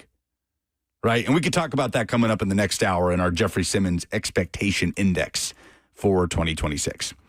Elsewhere in the NFL, the Brandon Ayuk stuff continues. So he has publicly criticized the 49ers. He has criticized them for not trading him. He has essentially called them scared of having to go up against him. Whole thing has been strange ever since he got the deal he was holding out for a couple of years ago. And the latest on Brandon Ayuk is he decides to take to Instagram yesterday on Father's Day. Happy Father's Day to everybody out there. And unprompted does this on his Instagram story just yesterday. Man, what's up, everybody? I had a great Father's Day. And before I lay down and go to bed tonight, I just wanted to say, go Commanders! Go Commanders, man. Go Commanders. Raise hell, man. Take command. You talking about? So, just totally unprompted, out of the blue. Oh, there's Brandon Ayuk. Bleepy talking about go Commanders. You talking about? It was the funniest way for him to end it, too, right? Like, it was just totally unnecessary. Just throw it in at the end. You brought this up, too. He says this part right here. And before I lay down and go to bed tonight, I just Before I lay down and go to bed tonight, it's broad daylight behind him. The sun is blaring on his face. He is bathed in sunlight. He's getting his vitamin D for the day. It was so weird. It was like, oh, this is like putting something up. You see your girlfriend got a new boyfriend, or like your ex-girlfriend got a new boyfriend. You see her put a story up, and you're like, oh, by the way, great Father's Day. Had an excellent weekend hanging out with everybody. Before I went to bed, I just wanted to say, bleep you, Mandy. Bleep you, Mandy. You look so happy. Bleep you. Just so out of the blue from Brandon Ayuk. He's been tied to the Commanders. Is the Brandon Ayuk to Washington tie, does it all come down to Jaden Daniels and them being teammates at Arizona State? I believe so. That's the biggest reason why, and they could use wide receiver help. When's the last time that a college tandem worked out in the NFL? Because you'll remember the Raiders tried to do this with Derek Carr and Devontae Adams. And it wasn't bad. Yeah. But in the end, it got both of them shipped off. Well, we're about to talk about Joe Burrow's comments. Great point, comparing the great Bengals to point. 2019 LSU. Burrow and Jamar Chase has to be up there with some of the greatest duos of all time, right? To translate from college to the NFL. Yeah, I would agree with that. Did Watson cross over with Hopkins at all at Clemson, or was that? No. Yeah, I think they missed each other. They did. DeAndre was in there before Deshaun Watson was. So, no, they did end up playing together in Houston. But, no, they did not play together at Clemson. That's a good question, though. The Brandon Ayuk stuff continues. John Lynch has already said he's not going to play another snap for the Niners. The Niners still hold the rights to Brandon Ayuk. They obviously want to get something for him. They are waiting for a trade partner. And now Ayuk is not so subtly messaging the team that he wants to play for. So we'll see what happens with all of this, man. But I don't know. Brandon Ayuk at this point, 28 years old, surely still has something to offer. But if you're a Commanders fan, put yourself in the shoes of a Commanders fan. How badly do you want Brandon Ayuk on your roster? Have you seen their wide receiver room? It's pretty rough. Yeah, it's Scary Terry, and then the rest is scary. I mean, he hasn't Scary played football Barry, since 2024. you talking about? I mean, if he's only 60% of himself from the last time he played for the 49ers, I think the Commanders would be pretty tickled with that. Especially, I wonder if they're going to have to pay him real money, because unlike other situations where a star player is released and their old club is paying a majority of their salary to release them, all of his guarantees have been nullified. Yeah. The 49ers don't owe him anything. So I wonder if the Commanders have to pony up and pay him at least a little bit of a salary to make sure that he's attentive and not pay him the veteran minimum. And week 6, he's like, yeah, I'm done with this. You talking about? And he hits the road. Whole thing's been so weird, man. Go Commanders. So Raise hell. Is that something they say? Raise hail? I do think they say raise hail. But I don't think hail like H-A-I-L? Yes, they say like hail to the Commanders. Yeah. Yes, Okay. yes. Raise hail. Darius says, how can y'all forget about Cam and Restrepo, an all-time college to NFL quarterback receiver duos. 615-737-1045 is how you jump in. Also on the F&M Bank chat, YouTube, Facebook, Twitter, and Twitch. Jack says there is no trade coming because that team isn't going to want to give up assets for Brandon Ayuk. Niners should just cut him. Is that how this all ultimately ends up? I believe so, but the 49ers are playing petty right now, which is perturbing Commanders fans. Yeah. They're like, go ahead and release him. Let him come practice with us. Let him go ahead and come to the East Coast. But the 49ers have every right to be petty because, I mean, they got their money back, but you poured a lot into this guy, both financially and team-wise. Yeah. Like, he was going to be the number one receiver on your team. So the fact that they haven't been able to do this, I support the 49ers being petty in this moment. And 9 times out of 10, I am pro player. But sometimes you make your bed and you got to lay in it. Are you pro Joe Burrow? Pro Burrow? You pro Burrow? No, I am not. I hope that he gets nothing he's looking for, and that Batmobile he ordered has a brake failure. I don't mean that. That's it. That's too far. Easy. That's too far. I don't mean that. Let's hear from Joe Burrow on what he thinks of the 2026 Cincinnati Bengals. Oh, right now. That's right my now. fault. Yeah, I thought you were going to go, and we'll do that next. It was ambiguous. I want everybody talking about the Bengals. I want everybody talking about what I'm saying in my press conferences. And you go back and watch what I said before 2019 season at LSU. I feel very similarly about this team. I'm so excited to get started and get moving, and I wish we would ramp this right into training camp so we can continue to improve. Because I feel like there's so much greatness that we're going to be able to achieve this year. I'm just excited to get going. Joe Burrow says the 2026 Bengals remind him slightly of the 2019 LSU Tigers. You talking about? No. Shut up. What'd you think about that? I love this one because there has never been a team that says, we have Super Bowl. Like Mike Vick on the Eagles with Deshaun Jackson, and they were like, this is a Super Bowl team. Odell Beckham on the Browns, and he and Jarvis Landry reunite with Baker Mayfield. This is a Super Bowl team. It's never worked. The only reason everybody's going to be talking about the Bengals is because your jejunum is going to implode in week 4, and you're going to miss 5 weeks. Like, no one's talking about the Bengals, dude. Dexter Lawrence, not enough to go ahead and put the Bengals up there next to one of the greatest teams in college football history. Yeah, 2019. Yeah, they just the whole reason they did that, they didn't want to have to negotiate with their first round pick again. They knew it was going to drag out. So what is the deal with Shamar Stewart? Did he play a snap last year? Yeah. He came back. Okay. He played. He played kind of goofy, but he didn't play up to the standards of a first round pick. But yeah, I mean they're going to be good. Yeah. They're going to be good, but they're going to go as far as Joe can carry them, and he hasn't had the propensity to do that since he took them to the Super Bowl. Yeah. So the same way you are with the U.S. team, the wait and see, I need to see it. That's how I feel about Joe Burrow and the Bengals. All the talent in the world, but it doesn't mean anything if you can't get on the field. 6-11 in 2025. Okay, there are details coming out about why Dusty May made the leap to the Dallas Mavericks. If you missed it, the Michigan head coach, the defending national champion head coach, is off to coach the Dallas Mavericks. Mike Boynton Jr., the former Oklahoma State head coach, has been promoted as Michigan interim head basketball coach. Portal's about to open up for the Wolverine players, and Dusty May is off to the pros. And there is reporting being done on exactly why he left for the NBA. We'll do that next.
So as soon as the news came out that Dusty May is bolting from Michigan, 3 months after winning a national championship for the NBA to take over the Dallas Mavericks, immediately the opinions start to trickle out on social media from high-profile college basketball media members that the state of college athletics just cannot go on. It forced a coach like Dusty May, who's had a meteoric rise in the college game, it's forced him out.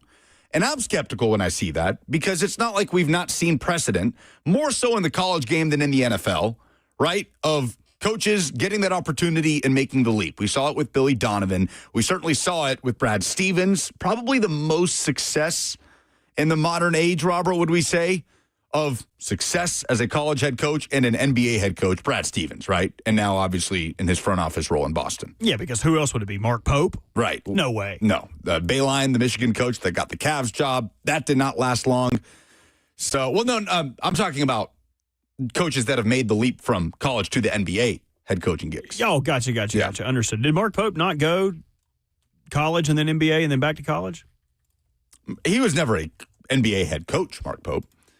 Was he on an NBA staff? He was. I thought he was. Yeah, he was. Oh no, he was not. No, he has not been on. Oh, he was an playing. NBA staff. I'm an idiot. I'm an idiot. Played for the Bucks and the Nuggets, but this news from Matt Norlander is going to make me look even dumber. And same here because immediately actual sources close to Dusty May are talking to reporters, and they are saying, no, it is indeed the state of college athletics that has contributed to Dusty May bolting from the college game. This is Matt Norlander on CBS. Obviously a shocker, but I can provide some context here. Having sat down with Dusty May more than a week removed from winning the national championship back in the spring there, he's taken the NBA job, so now I can reveal this because he's gone. I did ask Dusty if he would leave for the NBA, if he could see himself leaving college basketball at some point in the upcoming years, and he did say yes at that point. Did we think we were going to get to the point where he was taking an NBA job in 2026? No, but I did think that if he was going to be able to keep Michigan consistently relevant, a top 10 team, I thought we'd be here in this spot next year because I think Michigan under Dusty May would have been one of the best teams in the country, obviously. So I'm not surprised to see this. It's not, these are champagne problems. Let me be clear about this. It's just not easy being a head coach of a power conference program, football or men's basketball, women's basketball, and college sports these days. There's just so much that comes with it. Now, some coaches are better equipped and wired to handle it than others. Dusty May is equipped and wired to handle it, but you're trading one set of problems for another by taking a crack and taking a swing at going to the NBA. So I'm not surprised whatsoever. Spoke to a source close to Dusty May just a short while ago, and it is the college environment that is pushing him to this decision. It's not an easy one. It's an extremely difficult one. He met with Dallas on Saturday when they made their final pitch and essentially offered him the job. He took all day Sunday to make that decision, decided late last night that, yes, indeed, it would be the case, that he is going to take the Dallas job. He has not signed a contract at this point, I am told, but those things will get ironed out in the coming days. But ultimately, the state of college sports and where things are with a lack of guardrails and a lack of really true firm infrastructure is a major catalyst, in addition to the obvious. If you've got the chance to coach an NBA franchise and the Dallas Mavericks, Cooper Flagg could prove to be one of the 5 best players in the NBA by the end of his rookie contract, potentially, then why wouldn't you get that, take a swing at that way if offered the opportunity? So that's I know there's a lot there, but that's an overview of where we are here in the immediacy of the Dusty May news break. Okay. So that's Matt Norlander of CBS. And there's been other reporting to that effect that the current state of college athletics, the current chaos and disarray of it, has the head coach of the defending national champions wanting out and going somewhere where there are guardrails and the obvious step up in career of coaching an NBA franchise, and I would imagine the increase in salary that comes with. So I was of the mind that, yeah, college sports is in disarray, but we've seen coaches make this move before. But to put the state of college athletics on this move, I do think, I don't know, I think it gives it a little more meaning. I think it's baloney. You think it's the state of college basketball when this dude was returning such an incredible team? He's like, oh yeah, I didn't like the way it was heading, so I just left my really, really good stinking team to coach the Mavs and Cooper Flagg. But think about the difficulty level in sustaining what Michigan has done. of hitting the reset button every single year in the portal. And it's weird how some coaches react to that because some coaches have trouble adjusting to that lifestyle. Some don't. Rick Barnes has kind of enjoyed adjusting to that lifestyle where instead of working in recruiting and trying to build those relationships for years to potentially not get a kid, you're really working the phones for a couple of weeks. And obviously you have to have your ducks in a row and do your due diligence and know what kind of players you want to pursue. But the actual recruitment process in this portal era is a lot more condensed. And it is a lot easier for college head coaches in basketball than in football when you're assembling a team of 5 starters as opposed to, 22 starters, offense and defense combined, not even including special teams. But you're not buying that at all, that played a role in this. Potentially a small role, but it also feels like, sorry, I'm moving away and I don't want to make the long distance thing work. Like, it just seems like a good out. You know what I mean? Like, and I guess on the other side of it, if this blows up in his face, he would have a job in college basketball. Oh, wherever he wants. Right. So if it blows up in his face and he can't make it work with the Mavs, then I think at the end of the day, he could still go back. So, I mean, that would be my question. Why not wait? Why not wait, especially when you're returning this good of a team and try to go back-to-back? And if it doesn't work again, I'm sure you would have another opportunity. But maybe the opportunity to coach Cooper Flagg, as Norlander mentioned, was too big to pass up. But, that's the thing. That's reason enough, right? Nobody is turning their nose up at Dusty May leaving the college game for that kind of opportunity. The opportunity to go work for the Mavericks and to coach Cooper Flagg. That's what's going to happen if the second Cooper Flagg's performances start dwindling. I think we just created something for him. There you go. But you didn't need to have that. But Dusty May, or sources close to Dusty May, chose to make sure that's out there. That one of the main reasons he left is the current state of college athletics. And it is hard to argue that the current state of college athletics certainly don't make it easy for coaches to want to stick around. Noon hour with new Titans dates coming up next.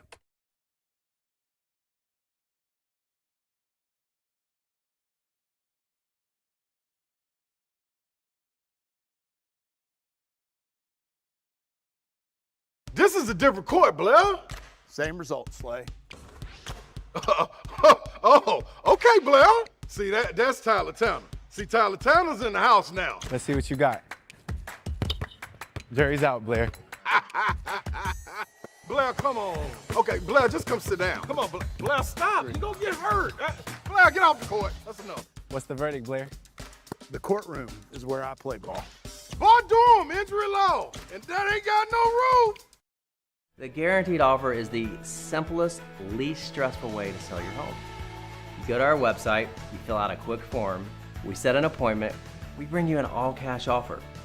Literally, there's no lockbox on the front of your house, there's no showings, we pay all cash, we close in as little as 21 days, stress-free. We've helped thousands of homeowners just like you sell your home the hassle-free way with a guaranteed offer from Mark Spain Real Estate. It's Ramon Foster, and I'm with Aaron from United Structure Systems. Man, they came by today to check out my house. If there's anything, any issues, small or big, you're gonna fill us in there. We can take care of it no matter what kind of problems. So first off, we'll just kind of take a look through your house and see what kind of issues you got going. You know, cracks in the brick, cracks in the drywall, weird spots in the floor, doors sticking, windows not opening properly. Once we identify those areas, we're going to do a thorough inspection around the outside, make sure there's no issues going on with that. And then once we look over it, we'll talk about what's going on, and hopefully we ain't got no issues, and then we'll go from there. Let's go. Let's go.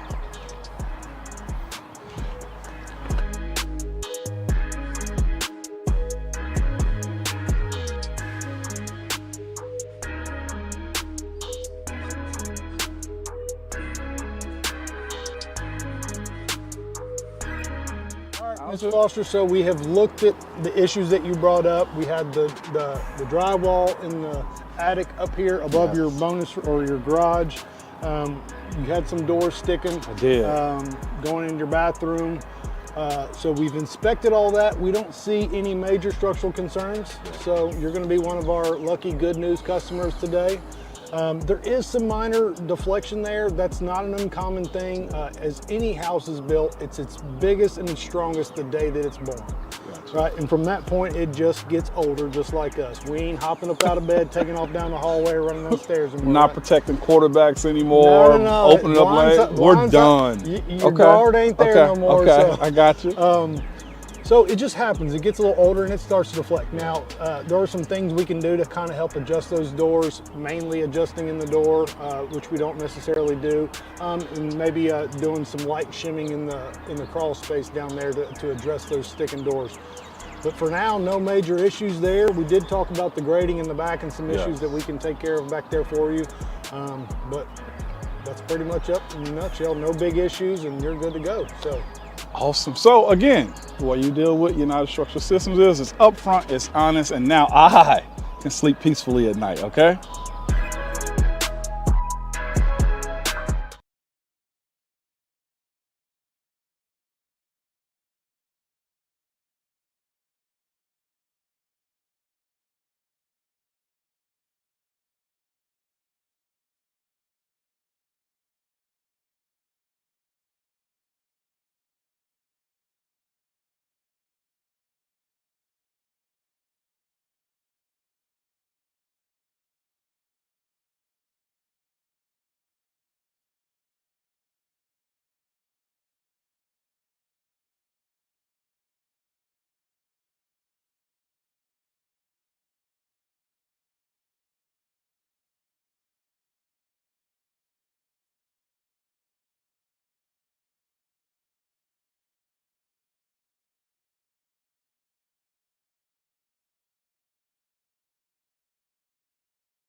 We have dates. We officially have Titans training camp and joint practice dates ahead of the 2026 season. Welcome back. Final hour of the show. Let's hope it goes smoother than the soccer update at the top of the hour. Lucas and Robert with you until 1 o'clock and for the rest of the week as Buck is off to Europe. By the way, his Egyptian squad got a big result last night. I'm sure he was tickled over that. Oh, I'm sure he watched every second.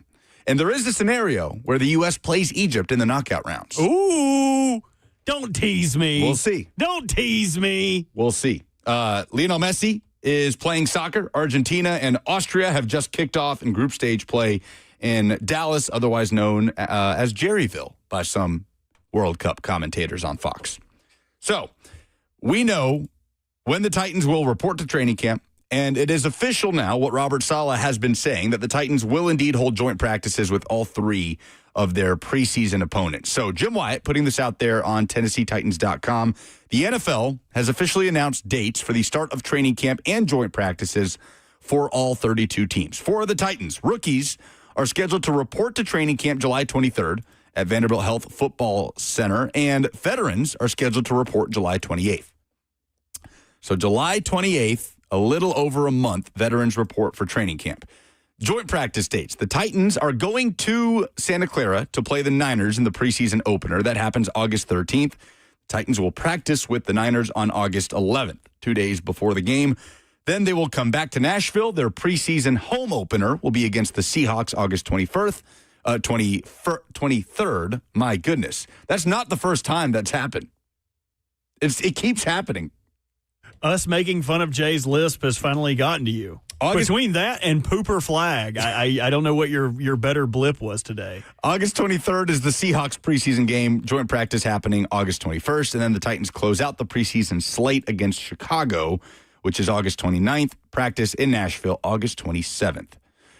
I am most intrigued at how the Titans offensive line deals with the Seahawks front seven, Robert, and everything Seattle's going to throw at them schematically, which we saw a sample size of last year. And you could argue the most impressive point of Cam Ward's rookie season was how he managed things against that Seahawks front in, if I remember correctly, without the score in front of me, a 3-point loss against the eventual Super Bowl champions at Nissan Stadium. But this Titans offensive line, with the questions around the center position and the right guard position specifically, and let's throw right tackle in there too, because J.C. Latham has been absent. Robert Saleh did not indicate that it's anything serious that should hold him out of training camp, but he's not been out there throughout the course of mini camp in the offseason program. But that could be a thrown into the fire, thrown into the deep end moment for this Titans offensive line when the Seahawks come to town. And you remember the last time the Titans had joint camp with the Seahawks. It was the canary in the coal mine for Will Levis, where in the 11-on-11 portion of it, we saw him, I believe it was like the first throw he had. He only got 2 throws in 11-on-11. First one threw it to Mason Kinsey in the flat, picked off pick 6. And that was when everybody was like, oh, okay. It's kind of like the meeting in Step Brothers when they're about to get the job from Seth Rogen. And he's like, okay, the tuxedos seem kind of messed up. Also, is that ketchup and onions? I feel like that was the moment we were all like, okay. Will Levis might not be the prince who was promised. Yeah, and we tried. It's just camp. It's fine. It's practice. They're trying things. You don't know what he's asking of Levis in these drills. No, the most damning was the way that pick, who had the pick 6? I can't remember. Tariq Woolen, I think. I want to say it was Reek. Yeah. But it was what led to that pick 6, that they were doing 2-minute, 11-on-11, 2-minute. And the Titans offense sputtered. They weren't moving the ball. They did not move off their spot. Yeah. They could not. Seahawks romping up and down the field in their portion of 11-on-11. Yeah. And Brian Callahan ranting to run it back. They get back out there, and the first play of that 2-minute is Levis screening it out to the flat. Reek Woolen jumps it, pick 6. They go inside. So that's what I remember, too, from Seahawks joint practice, and they'll be coming back to town to play the Titans as the defending Super Bowl champions. Do you know what I also remember from that joint camp? That one specifically against Seattle? The one-on-one between Jeffery Simmons and some poor Seahawks guard where he just sent that dude like ankles above his head. So that's the other side of it, right? Because we've seen Titans offensive linemen here in these recent years with the O-line struggles the Titans have had. We've seen those struggles carry over against teams in joint practices. The first red flag of the Andre Dillard experience was getting tossed around by Jonathan Grenard in that Vikings front when the Titans were in Minnesota. But on the flip side, Jeffery Simmons is the one doing that to opponents. So we will get a chance to see Jeff do that at joint practice against the Niners, the Seahawks, and the Bears. And today is very much about Jeff because of the contract he signed over the weekend. A 3-year extension, $105.8 million, $100 million in guaranteed money. The first defensive tackle to land $100 million in guaranteed money. Jeff stepped up to the podium last week before the deal was done. So obviously he fielded a lot of questions about the contract and dismissed all of them, something he's not worried about right now, yada, yada, yada. Days later, we get the news. Titans are locking in Jeffery Simmons. But he led off with a question from Teresa Walker, who will be in studio, by the way, tomorrow at 10:20. Talk Titans and Preds offseason topics. Jeffery Simmons had a great lead off to his podium appearance with this answer about how he is adjusting to this attack defense being implemented by Robert Saleh and his coaching staff. You've had this offseason to kind of learn what's going on with these new coaches, this new scheme. What do you like about it, and what do you think will help you maybe improve your game? It's kind of my first year playing in like this attack defense. A lot of in the last couple of years, it's been kind of just playing true technique right at the line of scrimmage, holding on to a double team. I remember my first time going out there on the field with White Cotton, and I'm used to playing doubles. Like, when I feel a double team, I'm sitting at the line of scrimmage, I'm kind of holding my ground. And, he showed it in the meeting room, said, this is not how we play. This is not how this defense play. We attacking up the field. And, that's my game. I like to play on the other side of the line of scrimmage, but at that time, when I know it's run, you kind of change the technique. But with this particular defense, if you playing at the line of scrimmage, you're not playing this style of defense. I love this type of defense, to be able to be on the other side of the line of scrimmage each and every play. Is demand you to make plays. The way we, I should say, is demand you to make sure you're in shape, because everything is get off. Your first two steps is the main key in the defense. Because no matter what, you have to play on the other side of the line of scrimmage. So, I love this philosophy. I think it'll help me make a lot more plays in the backfield, and it'll help this team for sure. So we've heard Robert Saleh talk about this as well, the rotation sort of platoon approach up front, various bodies, depth on the defensive line, and allowing Jeffery Simmons to make his biggest impact on third downs, getting to the quarterback. And I do love that idea in principle, Robert. And I do love the approach the Titans had of just go ahead and get the money side done so Jeffery Simmons isn't sidelined and also has contract stuff to complain about or just stewing in the back of his mind.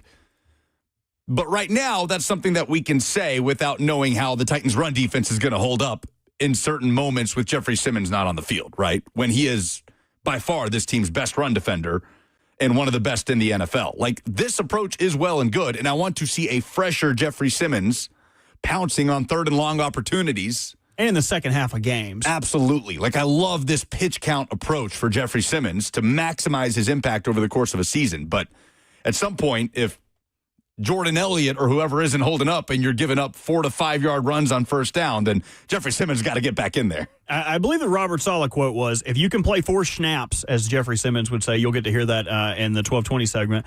If you're playing more than 4 snaps in a row, you're probably not playing the right way. We want people to exert all of their energy. Yeah. And I've talked about, I believe this was a conversation on Cover 2 last week, but there are ways to scheme around that. Like, okay, Jeff's not on here on first down, or Jeff comes off the field. All right, we're going hurry up. We're not going to give you the opportunity to put him back in there. So interested to see how Robert Saleh and the Gus Bradley platoon and try to keep opportunities like that away from the opposite team. But that's something that we won't see play out until September. 615-737-1045 is how you jump in. We are fueled, of course, by Hattie B's Hot Chicken. We were just inches away from history, Robert. About 10 minutes into this game, Argentina wins a penalty kick against Austria. Lionel Messi steps up to take it. He is one goal away from being the all-time leader in World Cup goals on the men's side, and he pushes it wide right. A dirty approach from Messi. Unclean, some would say. I'm shocked that he didn't even put that on target. So Messi will have to wait for his history-making goal number 17 in World Cup history. Just insane. The guy's about to turn 39 years old. Jeffery Simmons about to turn 29, and he's an even richer man than he was before. We'll play you the rest of that Jeffery Simmons media appearance coming up next.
Jeffery Simmons, highest paid defensive tackle in NFL history with his newly inked 3-year extension.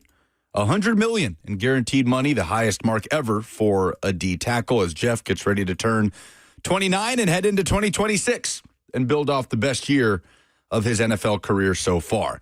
Now, Jeff spoke with Titans media late last week towards the end of minicamp, just a couple days before this news came down of the deal. So let's go back and listen to what Jeff had to say before we learned of his new contract. Did you maybe say on a podcast that you had your elbow cleaned up? And if so, I know it didn't stop you from playing well, but how much nicer will it be to have that back to maybe close to 100%? I mean, I've been dealing with, not just get too much into that, but I've been dealing, that's the reason why I've been wearing the brace. I mean, probably 2.5 years to where, I wasn't even able to straighten out my right arm. So to be able to get that cleaned up, and I was like, one of the things where, I feel good. I don't think it's going to be a big difference from last year because, like I said, or the years in the past because, I played with the brace. I'm going to play with the brace this year, who knows? But at the same time, like I said, I feel great. My body feels good. So, like I said, I'll be ready to go when we get back for training camp and hopefully this year continue to keep getting better as a player. What's focus from a body standpoint coming in this year? You going to try anything different? Have you tried anything different? No, I'm kind of, I never got off my plan. I think the biggest thing, even when you're talking about, changing your body and changing, coming into last season, it was just like how consistent I could be with my plan. No matter if the off season, the time I was off, man, I had my nutrition trying to find people for the Pro Bowl out there in San Fran that could get me meals and things of that nature, like chefs and whatnot. So it's just how consistent I can be with the plan that she gave me. Of course, we could tweak a couple things here and there, but, you see, White Cotton get out there an individual, and he expects us to run to the ball. And, my goal into coming to this season is just to make sure I'm in the best shape of my life because, I know it was a lot of talks of, if you could play more than 4 snaps in the defense, that means you're not playing the right way. But, I try to each and every day I wake up is how can I separate myself from everyone else? How can I, be the best version of myself? How can I be better than yesterday? And, I kind of have that mindset that I'm not everyone else. I'm a different breed, and my mindset is I want to play more than 4 snaps in a row. Is it going to happen? Probably not, because that's the rotation that they follow. But in my mindset, when I come back for training camp, I want to be in the best shape of my life to be able to have that mindset. Nah, coach, I could go 4 more or whatever it may be. So, like I said, I think that's kind of my mindset. Not so much of changing my body, no more my body, because I never got off that routine. But now it's just, how can I be ready to go and be in the best shape of my life? Jeff, your versatility, that's something, you look at last year, I think it was like 3 sacks from the outside. Robert Saleh has said he wants his guys to focus more on just like one particular spot. What are your thoughts on possibly not being able to maximize your ability to move up and down the line? Man, I don't think that's limiting me. I think when you can focus on one thing, I think what he's talking about is just, because we talk about it with the team, we talk about it with our coaches.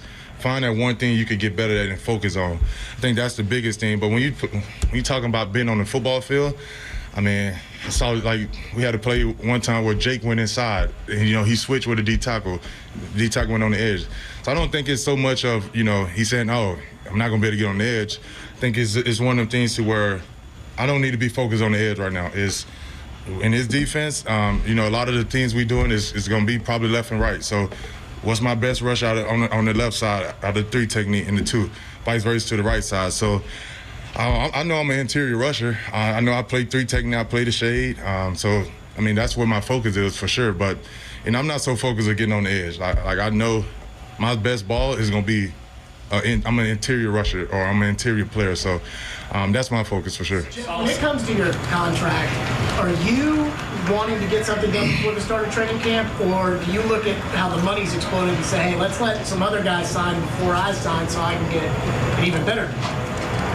I think the biggest thing is since I got to Tennessee, this organization been nothing but good to me. This organization we've been on the same page since I got here. So when it come down to the contract, I let everything plays out. Like I said, since I got here, I don't think we have, me in the front office, me and Miss Amy, then everyone been on the same page. And whenever it's time to talk contract and whenever it's time to get that stuff out the way, I know my agent, Todd, them, and Vin, them, they're going to work together to make sure it's done the right way.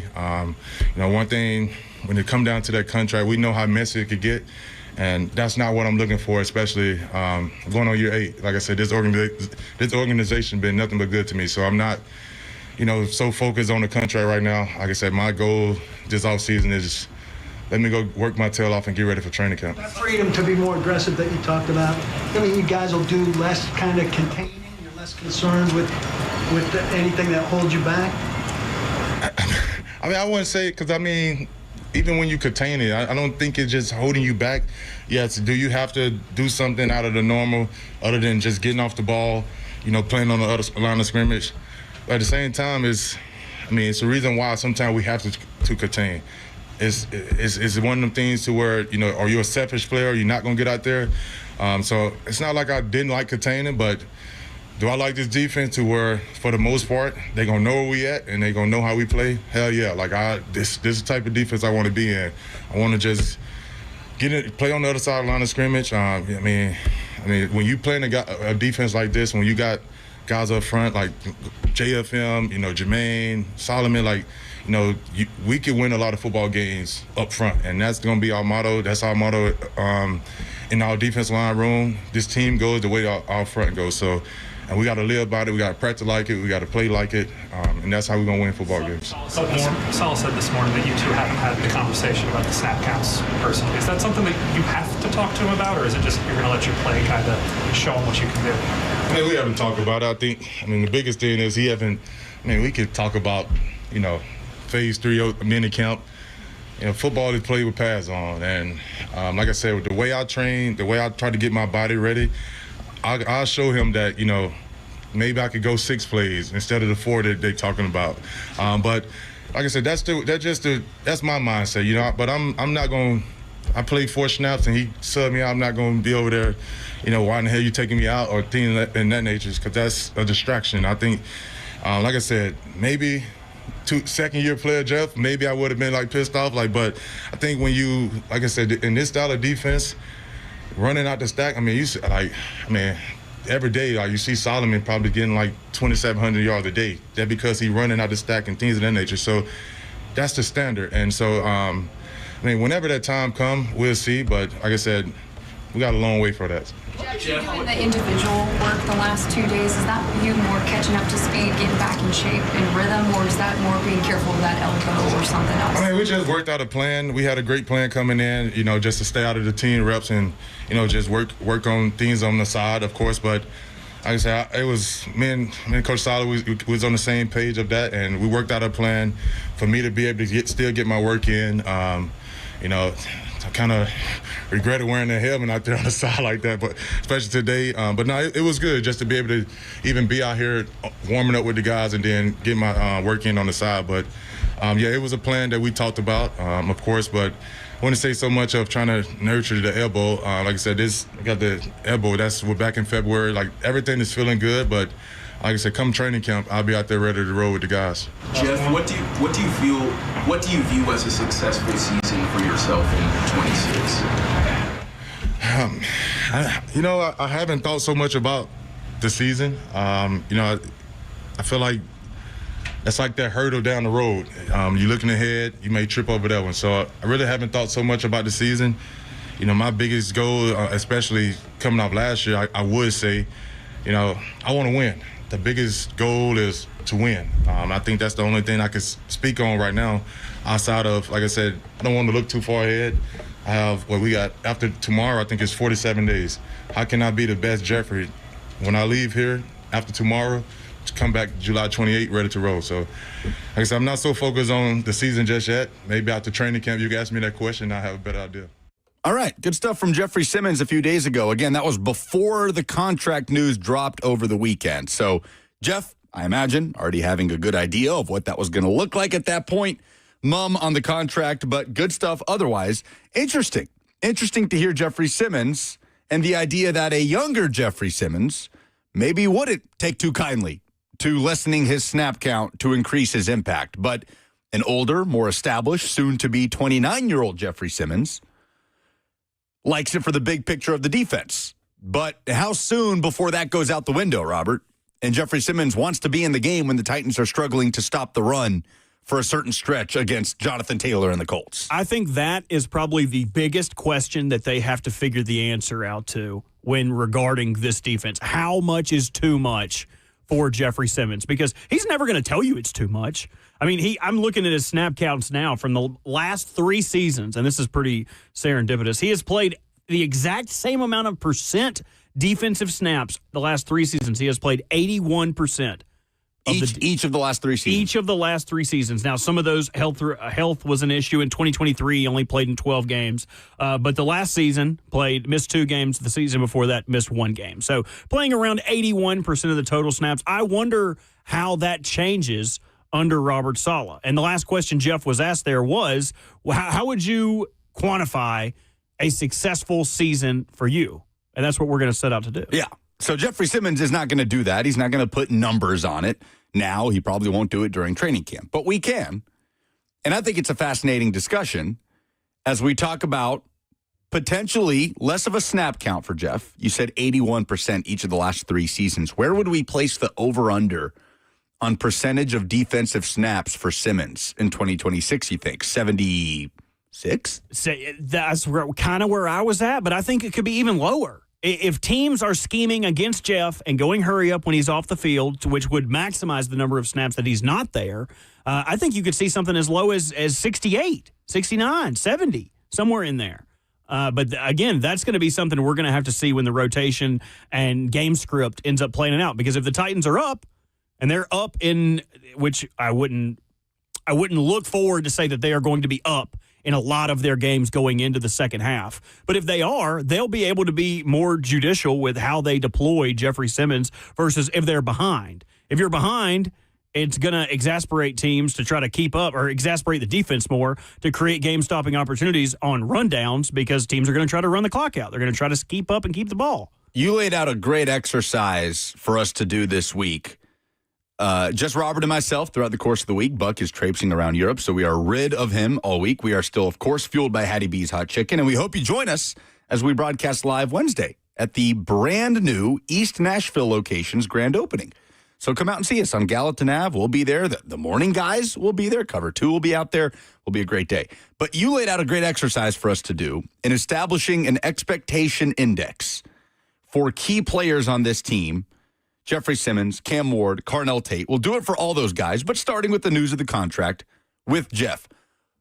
What are the parameters here that you want to set for us to establish fair expectations for Simmons individually in 2026? Okay, so I'm stealing this just so everyone knows. There's nothing new in sports radio. Everything is stolen from someone else. A podcast I listen to, he does an expectation series during the summer for different sects of players.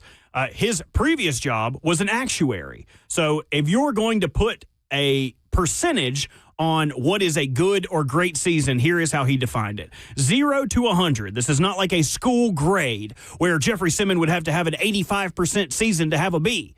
It's not like that. A 50% season from Jeffery Simmons would be more of the same, if not worse. It's kind of like driving a car off the lot. The price that you paid for a car is not the same the next year. So to have a good and a great, that is what we will distinguish. What is a good season for Jeffery Simmons? What is a great season for Jeffery Simmons? The way this podcaster does it, a good season is 60% output.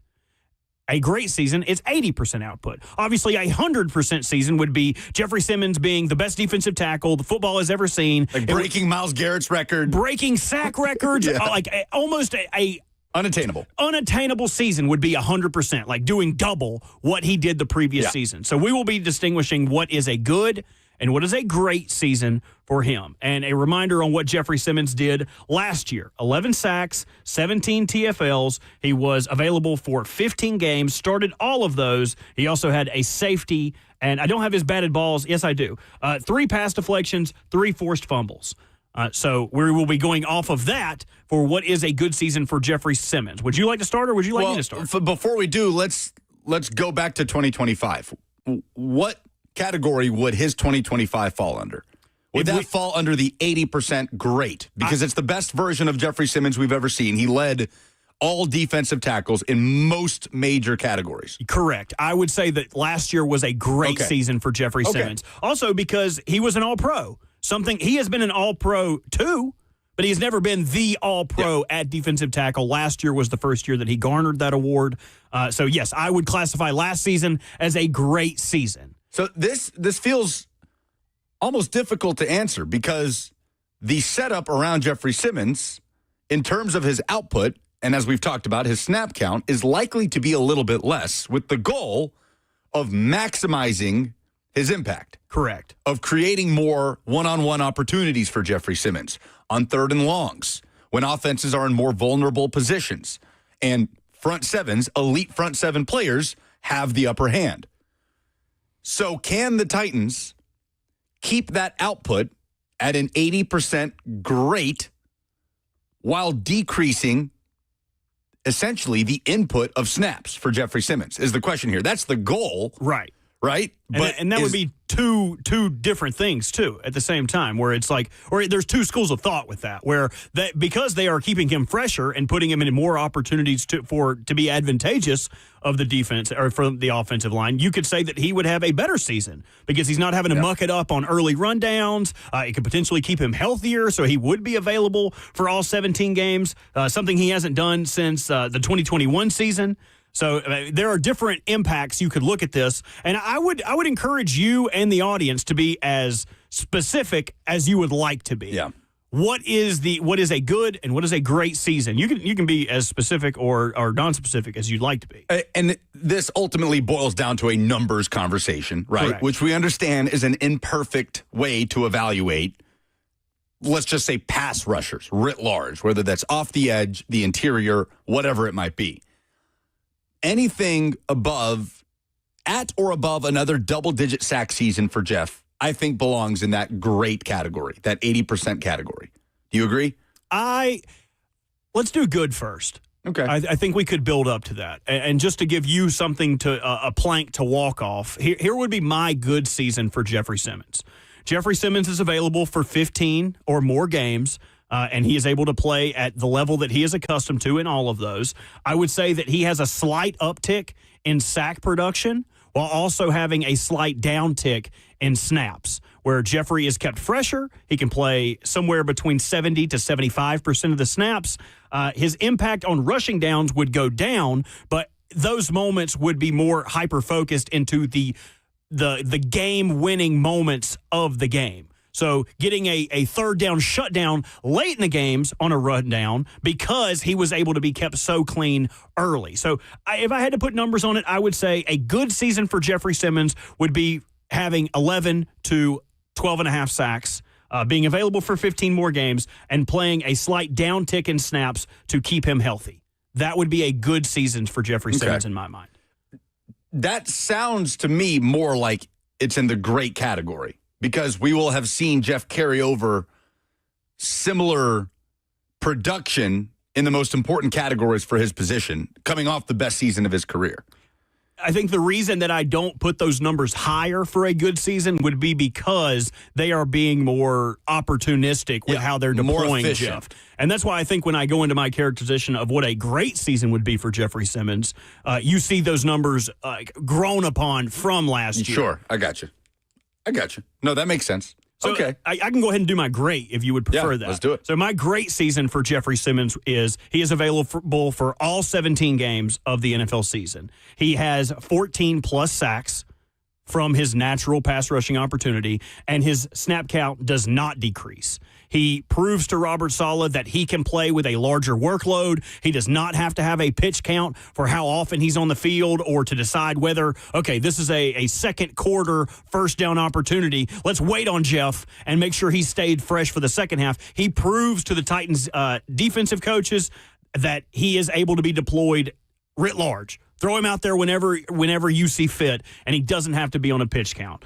In addition to that, he would still be as reliable as he has always been against rushing downs, increasing his tackle for loss number up to 20. That would be a great season for Jeffery Simmons. I'm on board with that. I'm on board with labeling those parameters. And then when we talk about expectation for Jeff, should the expectation be what you've described as a good season for Jeffery Simmons? Should that be baseline expectation? Yes. With less snaps, a more efficient impact with similar numbers that we saw him put out in 2025, considering he likely will be in a better situation with the front that's around him, with Jermaine Johnson and Keldrick Falk, and if the Titans could get something out of Femi Oladejo, and of course, playing next to John Franklin Myers. Now, Mike Jones, who in the chat is saying, don't forget the 64 pressures. I'm wondering where he's getting that number because I have 32 pressures in the last season. And he is correct. In some accounts, pressure can be better than sacks because it can push the quarterback into making bad decisions, throwing a pick-worthy ball to your secondary. If we're counting pressures as well, I would like to see him grow that number. If he had 32 last year and he's playing primarily on money downs, I would like him to have 40 to 45 pressures in a great season. In a good season, probably around the same with the slight pitch count. There's the Messi goal. Oh, so he's tied. He made history. He's tied with Marta. He's tied with Marta for the most goals, World Cup career goals of all time. He has secured the most in the men's game. His 17th career World Cup goal. Argentina goes up 1-0 over Austria in Dallas. About 5 minutes and change before halftime. We are seeing greatness on display here with a man about to turn 39 years old in his second game of this World Cup. His 6th World Cup, scoring his 17th career World Cup goal. Absolutely incredible.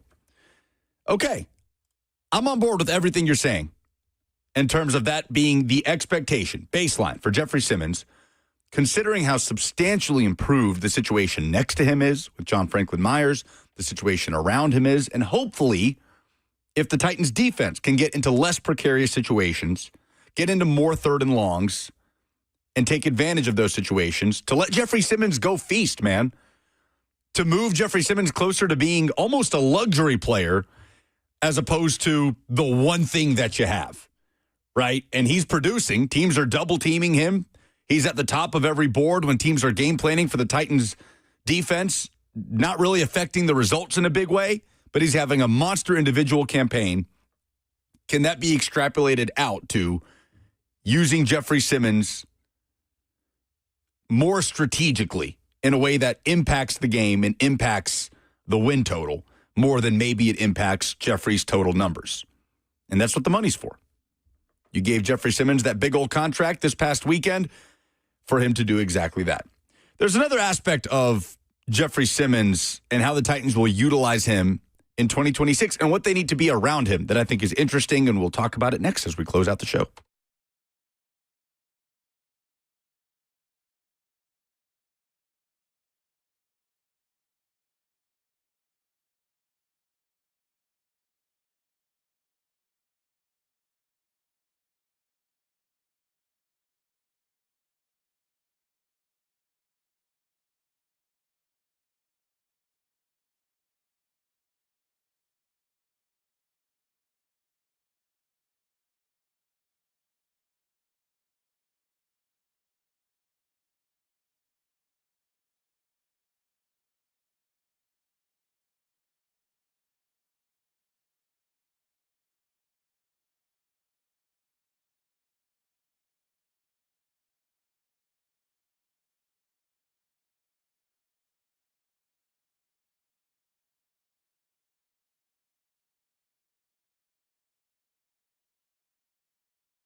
Last call for phone calls, 615-737-1045 as we wrap up the show, fueled by Hattie B's Hot Chicken.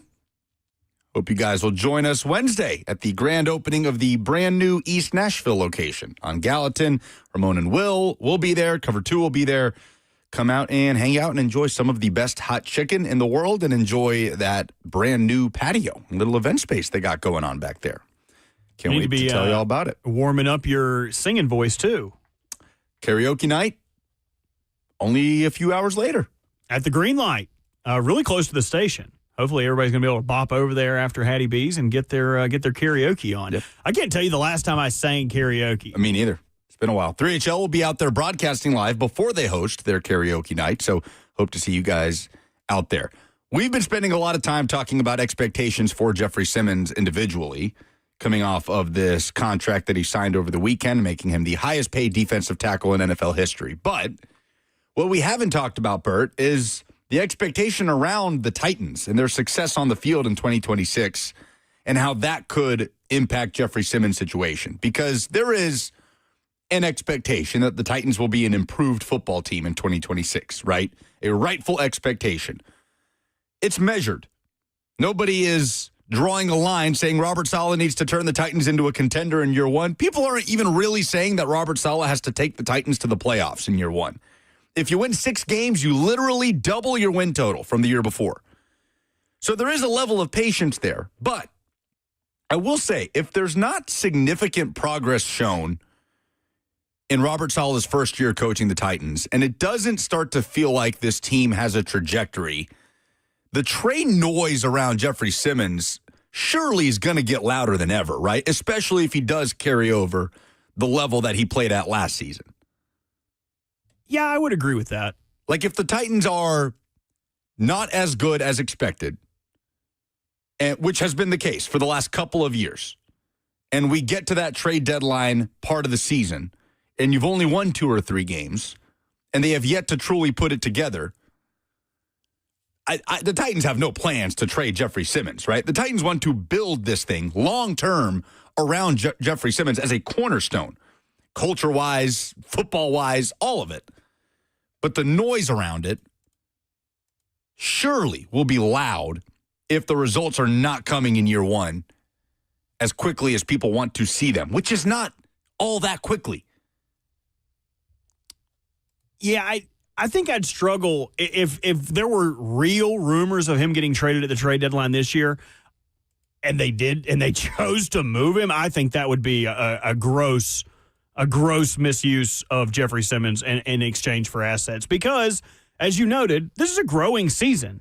And maybe this is a segment for later, and we should save it, but we can talk about it now.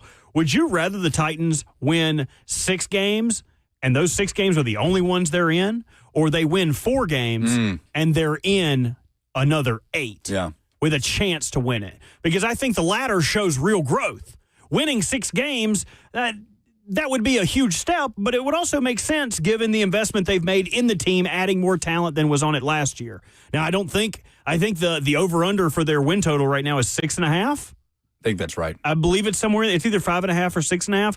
But if they were in there and they were actually in it to win it, with hanging in there with the Jaguars and the Texans and the Colts, and then showing up in a couple other big moment games, I would almost rather take that and take the shown growth over them eking out and winning 6 of those games just by happenstance. I would prefer growth this year. I don't think you can quantify how good this team is going to be simply by how many games they win. It needs to be the outlook for 2027. That's what I would be more impressed with. Absolutely. And we're all going into this season under that premise.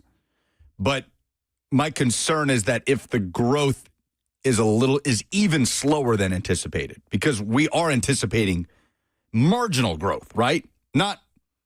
We're not anticipating the Titans skyrocketing in 2026. Marginal growth is all that is expected of Robert Saleh in year one. Growth for Cam Ward, growth for the Titans as a unit, for the defense. But at some point, if that is not there when you get to that part of the season where trade talks start and teams are looking to boost championship runs, contending teams in bleep them picks mode, it will be an inevitable discussion point around here, right? I mean, it would just be inevitable. It would come up. Will the Titans get offers for Jeffery Simmons? And if things are bad, how closely should the Titans look at those offers? And we talked about it when Myles Garrett finally got dealt to the Rams, that if you were in that position as a Browns fan, let's say, God forbid, but what's Myles Garrett at this point in his career? How much older is he than Jeff? He got drafted only 2 years. So we'll say 2 years older in terms of his NFL career than Jeff. Let's say, hypothetically, again, God forbid, because I don't know if we can handle another couple of years of this, but 2 years down the road, the results stay the same and the Titans are not able to dig out of this, but Jeffery Simmons continues to play at this monster level the way Myles Garrett has on bad Cleveland teams.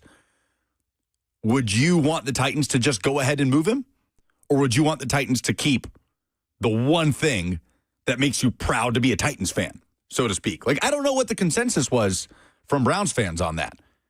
Did most people say, all right, yeah, sucks. We couldn't maximize Myles Garrett at all. But at this point, go get the multiple first-round picks. Slightly different situations where the Titans have what they believe to be their franchise quarterback, or they're hoping that Cam Ward turns into that. The Browns don't yet have their franchise signal caller. So they are in a position to say, you know what, let's build for the future. Yeah. And what they got in return, right? Jared Verse isn't chopped liver. He's a pretty good player. I believe he was Rookie of the Year, Defensive Rookie of the Year when he came out. So, I mean, they didn't get chopped liver back for him. But it would be really tough for me, if I was a Titans fan, to say, yeah, let's get rid of Jeffery Simmons. Yeah, William Powell says, when do we stop being negative? I'm not trying to be negative. It is, as we talk about expectations for Simmons, I think those conversations go hand in hand. The expectations for the football team to show that you're building around Jeffery Simmons for the long haul. Like, you are building towards something. You're not just meandering along with a good player in your defense. I do think there needs to be some proof of concept in that regard in 2026, and I expect there to be. I think most people do, even if it is marginal. If we did polls, they'd be presented by Two Rivers Ford. Appreciate you guys hanging out. Cover 2 coming up next.